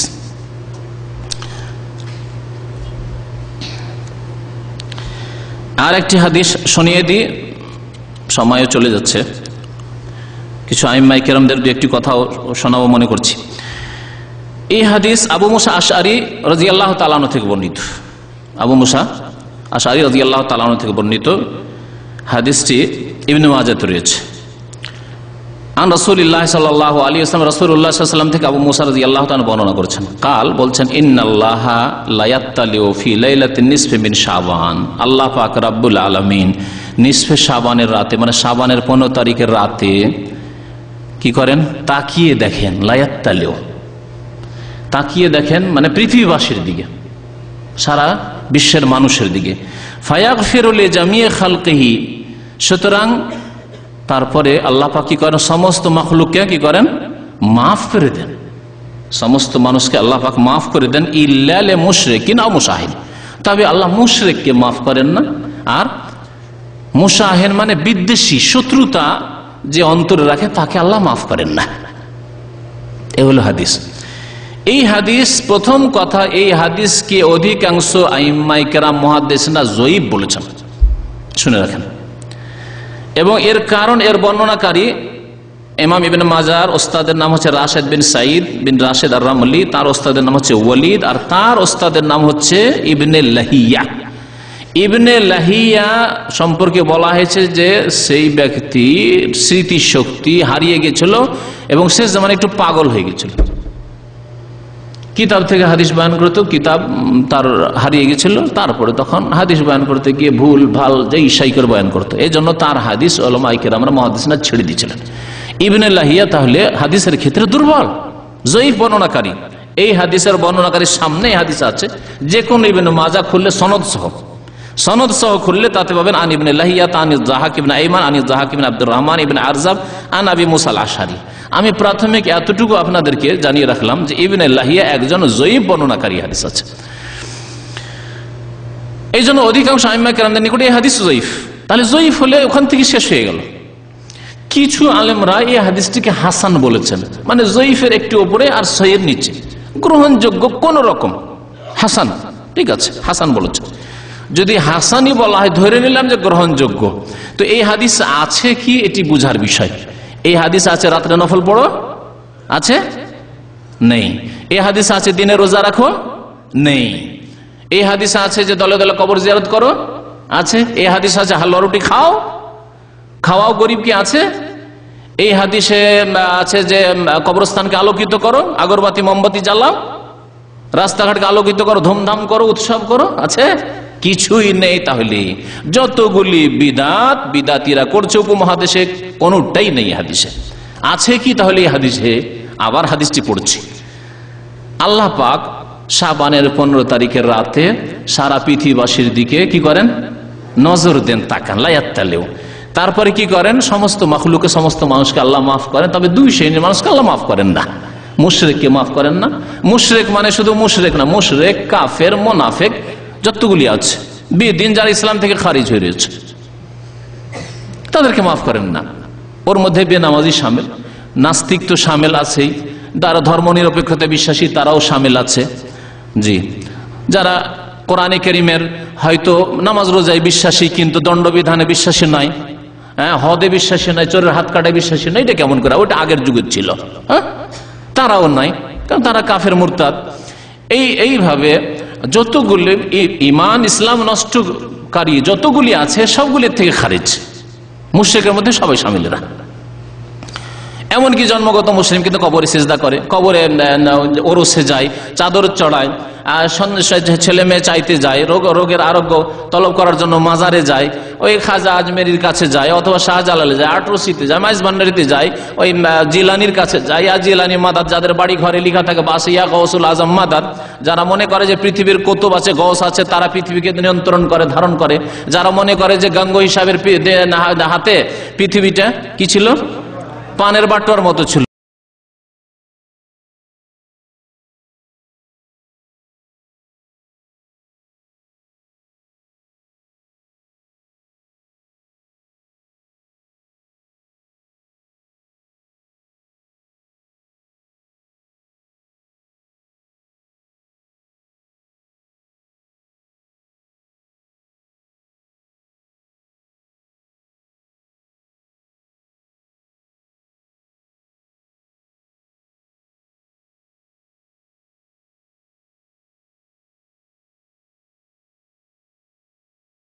তামিমাতান ফাকাদ আশরাকা, যে ব্যক্তি তাবিজ লটকাবে, তাবিজ ঝোলাবে, লটকাবে নিজের গায়ে, নিজের স্ত্রীর গায়ে, ছেলে মেয়ের শরীরে, নিজের গাড়িতে, বাড়িতে, আম বাগানে, লিচুর গাছে। সূরা কাহফের নকশা আম বাগানে, লিচুর গাছে আমাদের দেশে লটকানো হয়, আমিও করেছি। শুনে আপনারা আশ্চর্য হচ্ছেন। এক কাল ছিল যেই কালে গ্রামের লোক এবার আম বাগান তো আমাদের দেশে, রাজশাহী আর চাঁপাইনবাবগঞ্জ মালদা তো আম আর আম, ফজলি আম, তো আমের ফলন হয় না, আমের মুকুল থাকে না, মুকুল নষ্ট হয়ে যাচ্ছে ইত্যাদি। তো কি করো, ওই যে নকশাগুলি যে বানানো আছে বিদাতীদের নকশা, কোরআনের সে না হয় শুরুতে প্রত্যেক সূরার একটা করে নকশা আছে, তার মধ্যে সূরা কাহফ, সূরা মারিয়ামের, সূরা মারিয়াম কোথা থেকে নিল? মারিয়াম আলাইহিস সালাম আনসিজন ফল খেয়েছেন, সুতরাং এরাও মারিয়াম আলাইহিস সালামের সূরা মারিয়ামের নকশা দিয়ে আনসিজন ফল খাবে। এরা কথা বুঝতে পেরেছেন? লিখে দাও। একেবারে পহিলি দোষী জামাতে পড়তাম, তখন দিন সম্পর্কে জানতাম না, লিখে দাও, বাস কাজ হচ্ছে লিখে দাও। আমি উর্দু লিখতে পারি, আরবি লিখতে পারি, ঠিক আছে। আর তামাইম তাবিজের শিরক দেওবন্দি বেরেলভি তো জানে না, ওটাই ধর্ম তাদের। আহলে হাদিস অনেকে জানে না, শুনে রাখেন ভালো করে। আর দেশের আহলে হাদিসের অনেকে জানে না যে তাবিজ শিরক, যার ফলে এই তাবিজ চলতে থাকতো। হ্যাঁ, আমের গাছে, লিচুর গাছে সূরা মারিয়ামের নকশা লিখে দেন। মান তাআল্লাকা তামিমাতান ফাকাদ আশরাকা, তবে যেই ব্যক্তি তওবা করে নিয়েছে, আল্লাহ তার উপর বড় নিয়ামত হয়েছে, আলহামদুলিল্লাহ, সংশোধন হয়ে গেছে। যে সব ভাইরা এসব থেকে সংশোধন হয়ে গেছে, আলহামদুলিল্লাহ। আত-তাইবু মিনাজ যামবি কামান লা যামবা লাহু, যে ব্যক্তি গুনাহ করেছে, গুনাহ করার পরে তওবা করেছে, সে যেন গুনাহ করেইনি, নবী সাল্লাল্লাহু আলাইহি ওয়াসাল্লাম বলেছেন। সুতরাং কেউ যদি তাবিজ করে থাকেন, এখনো করে থাকেন, এখনো পরে থাকেন, অথবা স্ত্রী ছেলে মেয়ের গায়ে থাকে, তওবা করেন, ছিঁড়ে ফেলে দেন, খুলে চড়ে ফেলে দেন, আল্লাহ পাক গুনাহ মাফ করে দেন, যেন আপনার দ্বারা গুনাহই হয়নি। আল্লাহ পাক এখনো রাস্তা তওবার খুলে রেখেছেন। কিন্তু মত যদি চলে আসে, তাবিজ গায়ে আছে আর মত চলে আসলো, নবী সাল্লাল্লাহু আলাইহি ওয়াসাল্লামের হাদিস শুনেন, ফাইন মুত্তা ওয়া হিয়া আলাইকা, তুমি যদি এই অবস্থায় মরে যাও যে তোমার গায়ে তাবিজ আছে, তোমার বিবির গায়ে তাবিজ, তোমার ছেলে মেয়ের গায়ে তাবিজ, তোমার আম বাগানের তাবিজ, লিচুর গাছের তাবিজ, কাঁঠাল গাছের তাবিজ, ওই অবস্থায় যদি মরে যাও, মা আফলাহ তাবাদা, কোনদিন তুমি রেহাই পাবে না, মুক্তি পাবে না। নবী করিম সাল্লাল্লাহু আলাইহি ওয়াসাল্লামের হাদিস। কিতাবুত তাওহীদের যে সিলসিলা দর্স যে হয়েছে, তাতে এই সম্পর্কে বিস্তারিত আলোচনা হয়েছে। আরো ইনশাআল্লাহ তাআলা তাবিজ সম্পর্কে আগামীতে আলোচনা করা যাবে। এতটুকু যথেষ্ট যে কোনো ভাইয়ের কাছে তাবিজ যদি থাকে, আল্লাহর হস্তে শিরক থেকে মুক্ত হওয়ার জন্য, আর এই রাত্রে যদি হাদিস সহিহ হয় মাফ নেওয়ার জন্য, আর যে কোনো সময়, শুধু এই রাত্রেই কেন, শিরক মুক্ত কোনো মানুষ থাকলে আল্লাহ অবশ্যই তাকে জান্নাত দেবেন ইনশাআল্লাহ। কোনদিন না কোনদিন জান্নাত পাবে যদি শিরক মুক্ত কেউ থাকে। আর তাবিজ নিয়ে মরবেন, মা আফলাহ তাবাদা, কোনদিন রেহাই পাবেন না, মুক্তি পাবেন না। নবী করিম সাল্লাল্লাহু আলাইহি ওয়াসাল্লামের হাদিস। এই হাদিসে তাহলে আসলে যে ব্যক্তি মুশরিক হবে না, শিরিক করে না, শিরকি আকীদা রাখে না, শিরকি আমল করেন না, তাকে আল্লাহ কি করবেন? এই রাত্রে আল্লাহ তার রহমতে মাফ করে দেবেন। রহমতের নজর দিলে আল্লাহ মাফ করে দিলেন তাকে, যে এই বাড়িওয়ালা শিরিক করে না, অমুক গ্রামের লোক শিরিক করে না, অমুক পরিবার শিরিক করে না, আল্লাহ মাফ করে দিলেন। দেখলেন আরো বেশ কিছু পরিবার আছে, দেখলেন যে এরা অন্তরে বিদ্বেষ রাখে না, এদেরকে মাফ করবো না, অন্তরে শত্রুতা রাখে, প্রতিবেশী মিল নাই, বন্ধুতে মিল নাই, শত্রুতা রাখে, হিংসা করে, মাফ নেই তাদের জন্য। কিন্তু যদি অন্তর সাফ হয়, অন্তর পরিষ্কার করে ঘুমাইলেন, অন্তরে কোনো রকমের শত্রুতা নেই, বিদ্বেষ নেই, কারো ক্ষতি হোক এই আশা আকাঙ্ক্ষা রাখেন না, মনের কামনা বাসনা যে আল্লাহ সবারই খায়ের করুক, কল্যাণ করুক, এইরকম যদি হিতাকাঙ্ক্ষী হন, তাহলে আল্লাহ পাক মাফ করে দেবেন। শিরক মুক্ত হন আর অন্তরকে শত্রুতা, বিদ্বেষ, হিংসা মুক্ত করেন। কোন আমলের কথা এই হাদিসে বলা হয়নি, বিনা আমলে আল্লাহ পাক মাফ করে দেবেন। এই হাদিসে কোনো প্রমাণ নেই যে এই রাতে নফল পড়েন বেশি বেশি করে, যেহেতু এই রাত্রে আল্লাহ মাফ করেন, বেশি বেশি নফল পড়েন, এই রাত্রে আল্লাহ মাফ করবেন সেই জন্য জামাত করেন, এই রাত্রে মাফ করবেন সেই জন্য কোরআন খতম করেন, এই রাত্রে মাফ করবেন সেই জন্য হালুয়া রুটি খাওয়ান, এই রাত্রে মাফ করবেন সেই জন্য কবরস্থান যান, আছে? সুতরাং তিলকে কবু তাল করো না, তিলকে কবু তাল করো না, তিলকে তাল করিয়েন না। তিল আছে যে শিরক মুক্ত হন আর অন্তরকে বিদ্বেষ, শত্রুতা মুক্ত করুন, আল্লাহ মাফ করে দেবেন। আর ওকে তাল বানিয়ে দিয়ে আর বিদাত শুরু করে, ধুমধাম শুরু করে দেন, পবিত্র শবে বরাত অনুষ্ঠান, ইয়া একটা ঈদ হইতে চলেছে, এই বিদাতে লিপ্ত হয়ে না আল্লাহর রাস্তায়। হ্যাঁ শোনেন, আর আছে কথা, এই জন্য তো বলছি যে সময় সাথ দেয় কিনা। এখন আয়াতের কথা শোনেন, সূরা সূরা দোখানে একটি আয়াত রয়েছে, আয়াতে আল্লাহ পাক কি বলেছেন? হামিম ওয়াল কিতাবিল মুবিন। বিসমিল্লাহির রহমানির রহিম। হামিম ওয়াল কিতাবিল মুবিন ইন্না আনজালনাহু ফি লাইলাতিন মুবারাকা ইন্না কুন্না মুনজিরিন ফিহা ইউফরাকু কুল্লু আমরিন হাকিম আমরাম মিন ইনদিনা ইন্না কুন্না মুরসালিন। এই আয়াতের তাফসীর শোনাই আপনাদেরকে, সবচাইতে প্রসিদ্ধ এবং প্রাচীন তাফসীর। তাফসীর ইবনে জারির তাবারির পরে হচ্ছে তাফসীর ইবনে কাসির। তাফসীর ইবনে কাসির, ইমাম ইবনে কাসির রহমতুল্লাহ আলাইহি যেমন প্রখ্যাত মুফাসসির ছিলেন তেমন মুহাদ্দিসও ছিলেন। এইরকম মুফাসসির আর খুঁজে পাবেন না আপনি, আপনাদেরকে বলছি, যিনি মুফাসসিরও ছিলেন আর মুহাদ্দিস। মানে আমাদের দেশের মুহাদ্দিস পোস্ট নয়, এবার আলিয়া মাদ্রাসা একটা করে মুহাদ্দিস পোস্ট আছে, ব্যাস না। কেমন মুহাদ্দিস ছিলেন শুনুন। মুসনাদে আহমদের 30,000 হাদিস সম্পূর্ণ তার মুখস্থ ছিল। কুতুবুস সিত্তা তো ছিল, বুখারী, মুসলিম, আবু দাউদ, তিরমিজি, নাসাই, ইবনে মাজাহ, এগুলো তো মুখস্থ ছিলই, কিন্তু মুসনাদে আহমদ এর 30,000 হাদিস ইমাম ইবনে কাসির রহমাতুল্লাহ আলাইহি মুফাসসিরের মুখস্থ ছিল। এই জন্য এর একটা লক্ষণ, এই জন্য তিনি তাফসীর করতে গিয়ে যারা আরবিতে তাফসীর পড়েন অথবা বাংলায় পড়ে লক্ষ্য করবেন, একটা হাদিস, একটা আয়াতের তাফসীর, একটা হাদিস হয়তো বুখারী, মুসলিম আছে, আবু দাউদে আছে, কিন্তু তিনি মুসনাদ আহমদ আরো বেশি করে ভালো মুখস্থ রেখেছিলেন। ওয়াকাদ রাওয়াল ইমাম আহমদ বলছেন, ইমাম আহমদ বর্ণনা করেছেন, ইমাম আহমদ বর্ণনা করেছেন। যারা গবেষক তারা তদন্ত করে দেখছে হাদিস শুধু মুসনাদ আহমদ না, আবু দাউদেও আছে, তিরমিজিতেও আছে, নাসাইতেও, বুখারীতেও হয়তো আছে।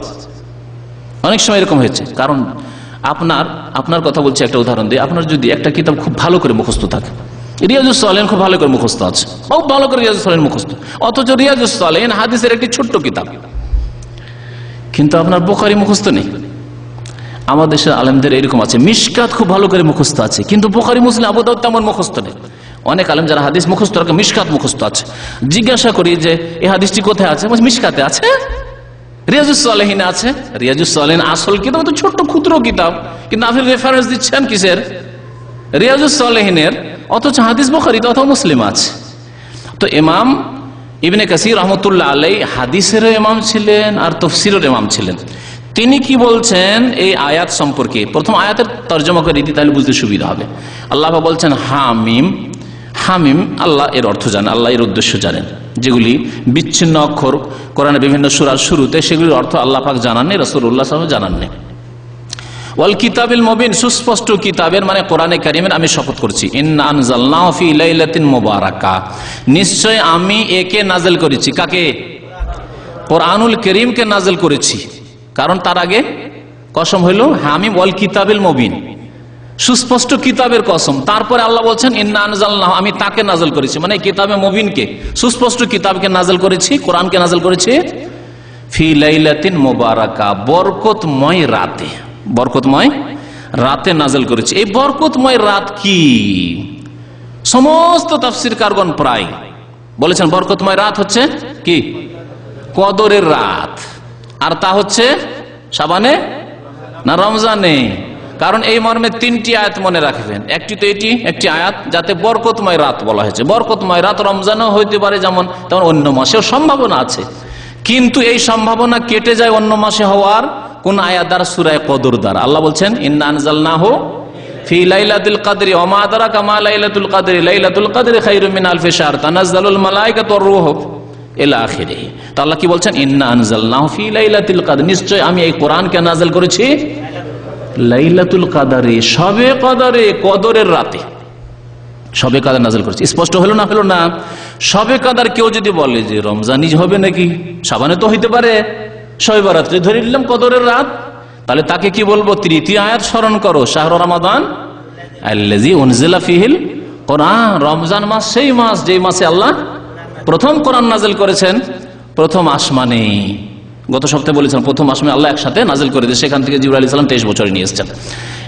শাহরু রমাদান আল্লাযী উনজিলা ফীহিল কোরআন, তাহলে কোরআনে কারীম নাযিল হয়েছে রমজান মাসে কদরের রাতে, আর সেটি হচ্ছে বরকতের রাত। সেটি হচ্ছে বরকতের রাত। বরকতের রাত তাহলে শবে বরাত নয়, 15 শাবানের রাত নয়, বরং কদরের রাত। এই সম্পর্কে ইমাম ইবনে কাসির রহমাতুল্লাহ আলাইহি কি বলেছেন তা শোনাই আপনাদেরকে। বলছেন যে ইন্না আনজালনাহু, তাফসীর করছেন আই আল কিতাবুল মুবিন, নিশ্চয় আমি এই সুস্পষ্ট কিতাবে নাযিল করেছি, আল্লাযী হুয়াল কোরআন আলাল কওল আল মুআওয়াল আলাইহি, সুস্পষ্ট, ফি লাইলাতিন মুবারাকা, ফি লাইলাতিন মুবারাক, বরকতময় রাতে, হিয়া লাইলাতুল কদর, তা হচ্ছে কদরের রাত। আলা মা রবি আন ইবনে আব্বাস, এই রিওয়ায়াত বর্ণিত ইবনে আব্বাস থেকে। সাহাবাই কেরামদের মধ্যে প্রখ্যাত মুফাসসির হচ্ছেন ইবনে আব্বাস, তা থেকে বর্ণিত। ওয়া কাতাদা, ইবনে জুবাইর, মুজাহিদ, ইবনে যায়েদ ওয়াল হাসান ওয়া আলাইহি আকসারুল মুফাসসিরিন ওয়া যাওয়াহির মাহুম। অধিকাংশ মুফাসসিরিনগণ এটি বর্ণনা করেছেন যে আল্লাহ পাক রব্বুল বরকতের রাতে নাযিল করেছেন কোরআন কারীম, মানে হচ্ছে হিয়া লাইলাতুল কদর। ওয়াকালা ইকরিমা, ইকরিমা বর্ণনা করেছেন, ইকরিমা এবং তার সাথে আরো কিছু লোক, হিয়া লাইলাতুন নিসফে মিন শাবান, বরকতের রাত হচ্ছে কি নিসফে শাবান। এই নিসফে শাবান ও তুসাম্মা লাইলাতুর রহমান ওয়া লাইলাতুল মুবারাকা ওয়া লাইলাতুস সাক ওয়া লাইলাতুল বারাহ, এগুলির নাম। রুহুল মানিতে প্রচার মাধ্যম বলবে, গত বছরে বলেছে, রুহুল মানি একটি তাফসীরের কিতাব রয়েছে ইমাম আলুসি, ওতে এই নামগুলি উল্লেখ করেছে। কোন হাদিস আছে যে শবে বরাতের নাম হচ্ছে নিসফে শাবান, নাম হচ্ছে লাইলাতুর রহমান, এর নাম হচ্ছে লাইলাতুল মুবারাকা, এর নাম হচ্ছে লাইলাতুস সাক, চেকের রাত, আল্লাহ চেক বিতরণ করেন, চেক। ও লাইলাতুল বারাহ, এটি হচ্ছে মুক্তির রাত। তো এগুলি ওই তাফসীর আলুসিতে বা তাফসীর রুহুল মানিতে রয়েছে। ইমাম ইবনে কাসির রাহমাতুল্লাহ আলাইহি এই হাদিস সম্পর্কে বলছেন যে না, এই হাদিস তো নয়, এটি হচ্ছে ইকরামার মন্তব্য। ইকরামা যে বলেছে যে নিসফে শাবান, মুবারক রাত মানে নিসফে শাবান, বলছেন ওমান কালা লাইলাতুন নিসফে মিন শাবান ফাকাদ আবআদান নাজআতা, যেই ব্যক্তি বলবে যে এই লাইলাতুল মুবারাকা, ইন্না আনজালনা ফি লাইলাতিন মুবারাকা, মানে কোরআন নাযিল করেছি বরকতের রাতে, মানে শবে বরাতে, সেই ব্যক্তি সত্য থেকে হক থেকে অনেক দূরে চলে গেল। ফাকাদ আবাদান নাজাত, সত্য থেকে হক থেকে সেই ব্যক্তি অনেক দূরে চলে গেল। সূরা দুখানের প্রথম যে আয়াতগুলি, 4-5টি আয়াত রয়েছে, তার তাফসীর ইবনে কাসিরে বাংলায় পড়তে পারবেন, ইংরেজিতে এই তাফসীর রয়েছে, আরবিতে তাফসীর রয়েছে, উর্দুতে তাফসীর রয়েছে, পড়তে পারবেন। তাতে ইমাম ইবনে কাসির রাহমাতুল্লাহ আলাইহি এইভাবে উল্লেখ করেছেন যে যারা বলবে যে লাইলাতুল মুবারাকা মানে শবে বরাত, তারা হক থেকে অনেক দূরে চলে গেল। আর অধিকাংশ মুফাসসিরিনগণ যে তাফসীর করেছেন, যেটি হচ্ছে নির্ভরশীল নির্ভরযোগ্য তাফসীর, তা হচ্ছে যে লাইলাতুল কদরই হচ্ছে লাইলাতুল মুবারাকা, আর তা হচ্ছে রমজান মাসে। কথা আরো বেশ কিছু লম্বা আছে ওই রুহুল মানির। রুহুল মানিতে এক দলের কথা উল্লেখ করেছেন, তারা বলছে যে قال الحسن وفرقة ذلك في آجال بني آدم يكتب سبحانه في ليلة القدر وقيل في ليلة النصف من شعبان آجال الموت فيامه ناسا من ديوان الأحياء ويثبتهم في ديوان الأموات। এখানে ইমাম আলুসি রুহুল মানিতে উল্লেখ করেছেন, তিনিও ইখতিলাফ উল্লেখ করেছেন। প্রচার মাধ্যমে করা হয় কি, শুধু ওই জয়ীফ দুর্বল উক্তিটি উল্লেখ করা হয়। এখানে কি উল্লেখ করেছেন বলছেন, হাসান বাসরি এবং একদল উলামায়ে কেরাম মুফাসসিরিনগণ, তারা বলেছেন যে ফিহা ইউফরাকু কুল্লু আমরিন হাকিম, আল্লাহ যা বলেছেন এই রাত্রে প্রত্যেক হিকমতের কাজের ফয়সালা করা হয়। হিকমতের কাজের ফয়সালা করা হয় মানে 1 বছরের তকদির, মানে হায়াত মত লেখা হয়। 1 বছরের হায়াত মত লিখে মালাকুল মউতকে ধরিয়ে দেওয়া হয় যে এই 1 বছরের মধ্যে এত লোক তোমাকে তাদের রূহ কবজ করতে হবে। এই রাতটি কোন রাত? অধিকাংশ আইম্মা কেরাম বলেছেন যে ইয়াকতুবু সুবহানাহু ফি লাইলাতুল কদর, এটি আল্লাহ পাক কখন করেন?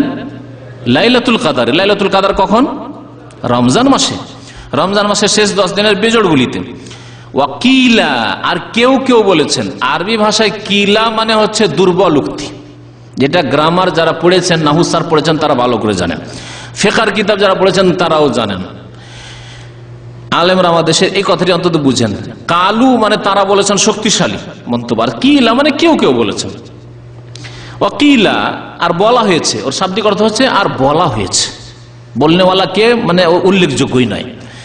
ফি লাইলাতিন নিসফি মিন শাবান, সেটা হচ্ছে শাবানের 15 তারিখে মৃতদের, যারা মারা যাবে তাদের বয়স লেখা হয়। ফায়ামহু আনাসান মিন দিওয়ানিল আহিয়া, যারা জীবিত আছে জীবিতদের লিস্ট থেকে তাদেরকে নিয়ে গিয়ে তাদের নামগুলি লেখা হয়। দিওয়ানুল আমওয়াত, মৃতদের যে রেজিস্টার আছে তাতে লেখা হয়, এই কথা বলা হয়েছে। তাহলে সহি মত জানতে পারলেন তাফসীরকারদের। ইমাম ইবনে কাসির রাহমাতুল্লাহ আলাইহির তাফসীর কথা বললাম, এমনকি ইমাম আলুসি রুহুল মানিরও লেখক, তিনিও বলছেন, আগে উল্লেখ করেছেন যে লাইলাতুল কদরে ভাগ্য লেখা হয় 1 বছরের।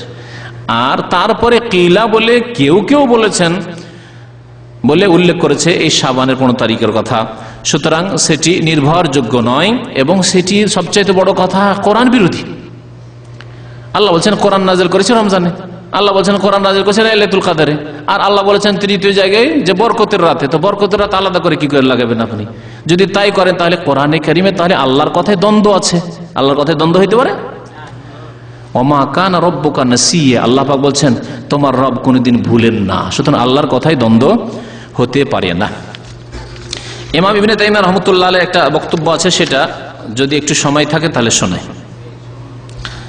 আছে কালা শাইখুল ইসলাম ইবনে তাইমিয়া রাহমাতুল্লাহি আলাইহি, ইমাম ইবনে তাইমিয়া রাহমাতুল্লাহি আলাইহি বলছেন অমিন হাযাল বাব লাইলাতুন নিসফি মিন শাবান, এই নিসফে শাবানের রাত মানে 15 শাবানের 15 তারিখের রাত, ফাকাদ রবিয়া ফি ফাজলিহা মিনাল আহাদিস আল মারফুআতি ওয়াল আসার মা ইয়াকতাজি আন্নাহা লাইলাতুন মুফাজ্জালা ওয়া আন্না মিনাস সালাফি মান কান ইয়াখুসসু বিস সালাতি ফি ওয়া সাওম শাহর শাবান قد جاءت في احاديث صحيحه ومن العلماء من السلف من اهل المدينه وغيرهم من الخلف من انكر فضلها وطعن في الاحاديث الوارده فيها كحديث ان الله يغفر فيها لاكثر من عدد الشعر غنم بني كلب وقال لا فرق بينها وبين غيرها। এখানে তিনি বলতে চেয়েছেন যে উলামাদের ইখতিলাফ আছে যে এই শাবানের 15 তারিখের কোনো ফজিলত আছে কিনা, এই সম্পর্কে কিছু হাদিস বর্ণনা করা হয়েছে। যে হাদিস একটা ওই হাদিস যে বললাম যে হাদিসটাকে হাসান বলেছেন আল্লামা নাসিরুদ্দিন আলবানী, সেই হাদিসে ইঙ্গিত করেছেন। তারপরে বলছেন যে সালাফদের কিছু লোকেরা এই রাত্রে একা একা নামাজ পড়তেন আর শাবান মাসের আমভাবে রোজা রাখতেন। অমিনাল ওলামায়ে মিনাস সালাফ, আর সালাফদের বেশ ওলামায়ে কেরামরা মিন আহলিল মদিনা, বিশেষ করে মদিনাবাসীরা, ওয়া গায়রুম অন্যান্য শহরের লোকেরা, এই কথাটি শুনেন ভালো করে। তার বলছে মিনাল খালাফ, পরবর্তীকালেরও, মান আনকারা ফাজলাহা, এই নিসফে শাবানের 15 তারিখের ফজিলত অস্বীকার করেছেন। তারা বলেছেন না কোনো ফজিলত নেই। তাহলে হাদিস যে বর্ণিত হয়েছে, যে হাদিসগুলি যায়িফ হাদিসগুলো শুনাইলাম, ওয়া তাআনা ফিল আহাদিসিল ওয়ারিদাতি ফিহা, আর এই মর্মে যে হাদিসগুলি এসেছে সেগুলির প্রত্যেকটি সম্পর্কে তারা সমালোচনা করেছেন, বলেছেন এই হাদিসগুলি সহিহ নয়, ভিত্তিহীন। যেমন কালাব গোত্রের যত বকরি রয়েছে, বকরি ছাগলের লোমের সংখ্যা পরিমাণ মানুষকে আল্লাহ মাফ করেন হাদিস, এই ধরনের হাদিসগুলি সবগুলিকে তারা অস্বীকার করেছে, এগুলো হাদিস সহিহ নয় বরং জয়ীফ জাল হাদিস। তারপরে এই মদিনাবাসীরা, অন্যান্য উলামায়ে কেরামরা তারা বলেছেন লা ফারকা বাইনাহা ওয়া বাইনা গায়রিহা, শাবানের 15 তারিখের রাত আর অন্য রাতের মাঝে কোনো পার্থক্য নেই। তারপরে তিনি বলেছেন ইমাম ইবনে তাইমিয়া রাহমাতুল্লাহ আলাইহির মত, আল্লামা নাসিরুদ্দিন আলবানীর মত, যে এই রাতের ফজিলত আছে কার জন্য? যে ব্যক্তি মুশরিক নয় আর যে ব্যক্তি বিদ্বেষী নয় তার জন্য। এবং মুসনাদ ইমাম আহমদ থেকেও তিনি উল্লেখ করেছেন এই কথাটি। আর তারপরে বলেছেন যে এই রাতে আল্লাহ পাক মাফ করেন, এতটুকু তিনি বলেছেন। কিন্তু তারপরে বলছেন ফাআম্মা সাওমু ইয়াউমিন নিস মুফরাদান ফালা আসলা লাহু বাল ইফরাদুহু মাকরুহুন, তবে শুধু 15 তারিখের দিনে রোজা রাখা এর কোনো ভিত্তি নেই, বরং এটি হচ্ছে মাকরুহ, অপছন্দনীয়। ওয়া কাযালিকা ইত্তিখাযুহু মাওসিমান, এটাকে উৎসবে পরিণত করা, শবে বরাতকে উৎসবে পরিণত করা। তুসনাউ ফিহিল আতইমাতু, এতে খাদ্য তৈরি করা, হালুয়া রুটি তৈরি করা। ওয়া তুযহারু ফিহি জিনাতু, এবং এতে সাজসজ্জা করা, ভালো অনুষ্ঠান করার জন্য আমাদের দেশে যে স্টেজ তৈরি করা ইত্যাদি সব। হিয়া মিনাল মাওয়াসিমিল মুহদাসাতিল মুবতাদিআ আল্লাতী লা আসলা লাহা, এগুলি হচ্ছে বিদাতি কাজ যার কোনো ভিত্তি নেই। ওয়াকাযালিকা, তারপর বলছে অনুরূপ মা কাদ উহদিসা ফি লাইলাতিন নিসফি মিনাল ইজতিমাইল আম লিসসালাতিল আলফিয়াতি ফিল মাসাজিদিল জামিয়া, মসজিদে, জামে মসজিদে বা ওয়াক্তিয়া মসজিদে বা বাড়িতে বা বাজারে একত্রিত হয়ে আলফিয়া নামাজ পড়া। আলফিয়া নামাজ এর আগে বলেছি, আলফিয়া নামাজ মানে হাজারি নামাজ, 1000 রাকাত না, 1000 রাকাত নাই, হ্যাঁ 100 রাকাত নামাজ, আর প্রত্যেক রাকাতে 10 বার কুল আল্লাহ, অথবা আরেক রকম করে পড়ে। এক কথায় 1000 বার কুল আল্লাহ জুড়ে দিতে হবে, 1000 বার কুল আল্লাহ পুরা করতে হবে। এই যে আলফিয়া নামাজ, এই বিদাতি নামাজ সম্পর্কে বলছেন কি তা শুনেন ইবনে তাইমিয়া বলছেন ফাইন্না হাযাল ইজতিমা লিসালাতিন নাফিলাতিন মুকাইয়াদাতুন বিজামানিন ওয়া আদাদিন ওয়া কদরিন মিনাল কিরাতি মাকরুহুন লাম ইউশরা, বলছেন যে এই একত্রিত হওয়া নফল নামাজ পড়ার জন্য বিশেষ সময়, মানে শবে বরাতে যে 15 শাবানে, আর তারপরে ওতে বিশেষ তরিকায় যে 1000 বার কুল আল্লাহ পড়বো, কাদরু মিনাল কিরা মাকরুহুন, এটি হচ্ছে মাকরুহ। আর হানাফি ফিকার মাসলা বলছি ফোকায় হানাফিদের ইত্তিফাক রয়েছে, ঐক্যমত রয়েছে, যদি কোনো ফিকার কিতাবে ফতোয়ার কিতাবে মাকরু বলা থাকে তাহলে তার মানে হচ্ছে মাকরু তাহরিমি, মাকরু তাহরিমি মানে হারাম, জায়েজ নয়। লাম ইউশরা, তারপর শরীয়তে এর প্রমাণ নেই, লাম ইউশরা মানে শরীয়তে নেই। ফাইনাল হাদিস আল ওয়ারিদা ফি সালাতিল আলফিয়াতে মাওদুউন বিইত্তিফাকি আহলিল ইলম বিল হাদিস। বলছেন ইবনে তাইমিয়া রাহমাতুল্লাহ আলাইহি যে সালাতে আলফিয়া সম্পর্কে যে হাদিস বর্ণনা করা হয়েছে মুহাদ্দিসিনদের ঐক্যমতের ভিত্তিতে, মানে সর্বসম্মতিক্রমে, এই হাদিস হচ্ছে মাওদুউন, জাল হাদিস, জাল হাদিস। কিতাব হচ্ছে ইক্তিজাউস সিরাতুল মুস্তাকিম ওয়া মুখালাফাতু আসহাবিল জাহিম। আমার কাছে আরবিতে কিতাব আছে, আরবিতেই কিতাব আছে, তরজমা হয়নি। পৃষ্ঠা নম্বর হচ্ছে 302। তো আলফিয়া নামাজ অথবা রাত্রে সবাই সকলেই সম্মিলিত হওয়া, ধুমধাম করে ওয়াজ মাহফিল করা বা নফল পড়া, যতগুলি কাজ রয়েছে, খাদ্য তৈরি করা, সবগুলির কথা বলে ইমাম ইবনে তাইমিয়া রাহমাতুল্লাহ আলাইহি, এগুলি বিদআত। আজকে থেকে প্রায় 600 বছর আগে, 600, 6, 7, 13, 1400, 600 বছর প্রায় হয়ে যাচ্ছে। 600 বছর আগে ইমাম ইবনে তাইমিয়া রাহমাতুল্লাহ আলাইহি শাম দেশের কথা, দামেস্কে তিনি থাকতেন, দামেস্কের কথা বলছেন। আর শাম সিরিয়া বিদাতি দেশ, এই দেশে তখন এই বিদাত ছিল, খাবার তৈরি করা আর ধুমধাম করা, উৎসব করা। সতর্ক করেছেন সেই জামানার লোকদেরকে এবং কিয়ামত পর্যন্ত যত মুমিন মুমিনাত আসবে তাদেরকে, যে এগুলি হচ্ছে মাকরুহ, লাম ইউশরা, শরীয়তে এর কোনো প্রমাণ নেই। আল্লাহ পাক যেন আমাদেরকে হক কথা বোঝার তৌফিক দান করেন এবং তার প্রতি আমল করার যেন তৌফিক দান করেন। আল্লাহ পাক রব্বুল আমাদের গুনাহ খাতা যেন মাফ করে দেন, নেক আমলের যেন তৌফিক দান করেন। আল্লাহ পাক আমাদেরকে সুন্নত মোতাবেক চলার যেন তৌফিক দান করেন।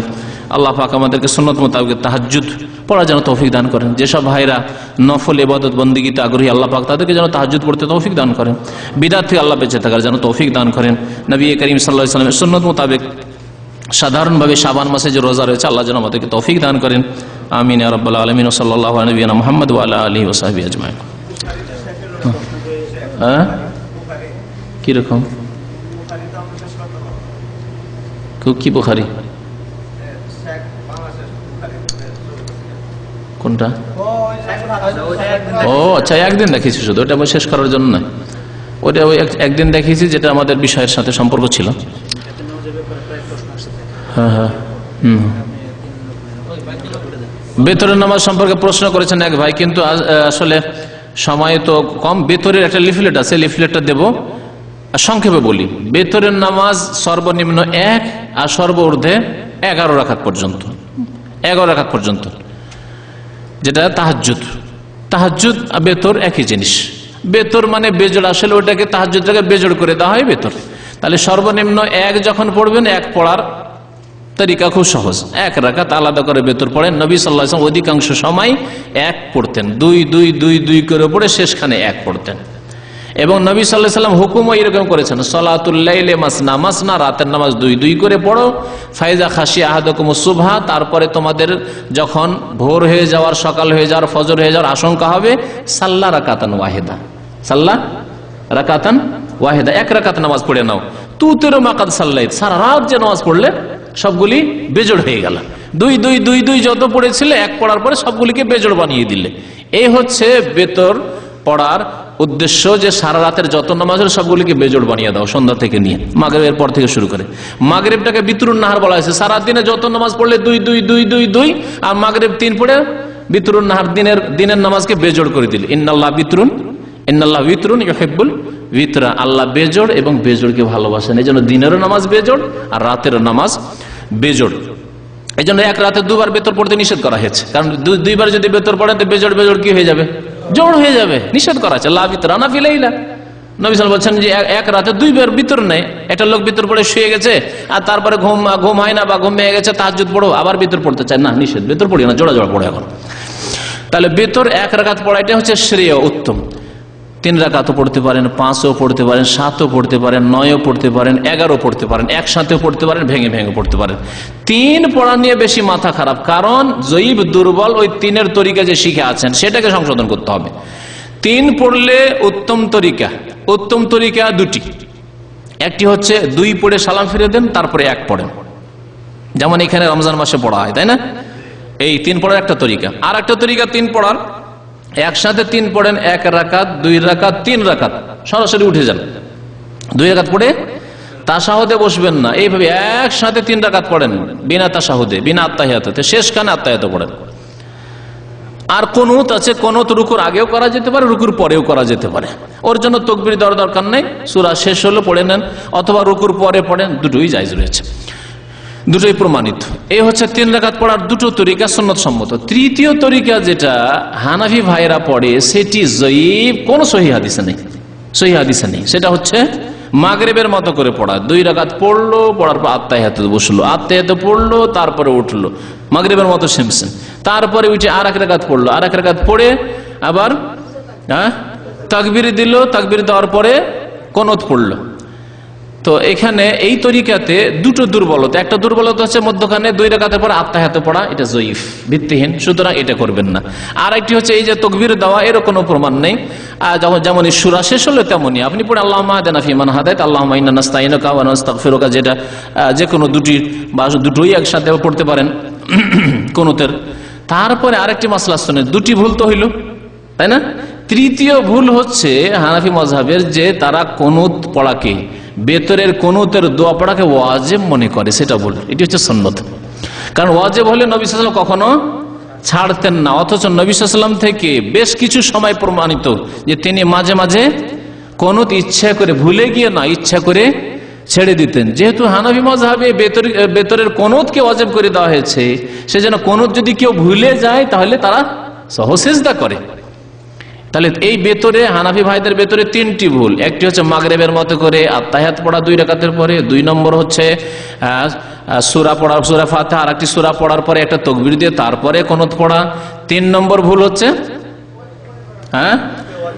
কুনুতকে ওয়াজিব মনে করা, আর কারো যদি ছুটে যায় তাহলে সহসিজদা করা। এই 3টি ভুল ছেড়ে দেন, তাহলে বেতর সহি হয়ে যাবে।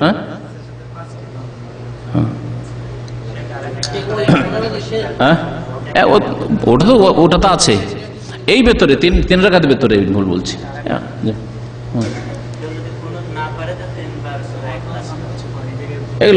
এগুলো কোন দলিল নাই, জয়ীফ দলিল না, এগুলো বিদাতীদের, জাহেলদের কথা।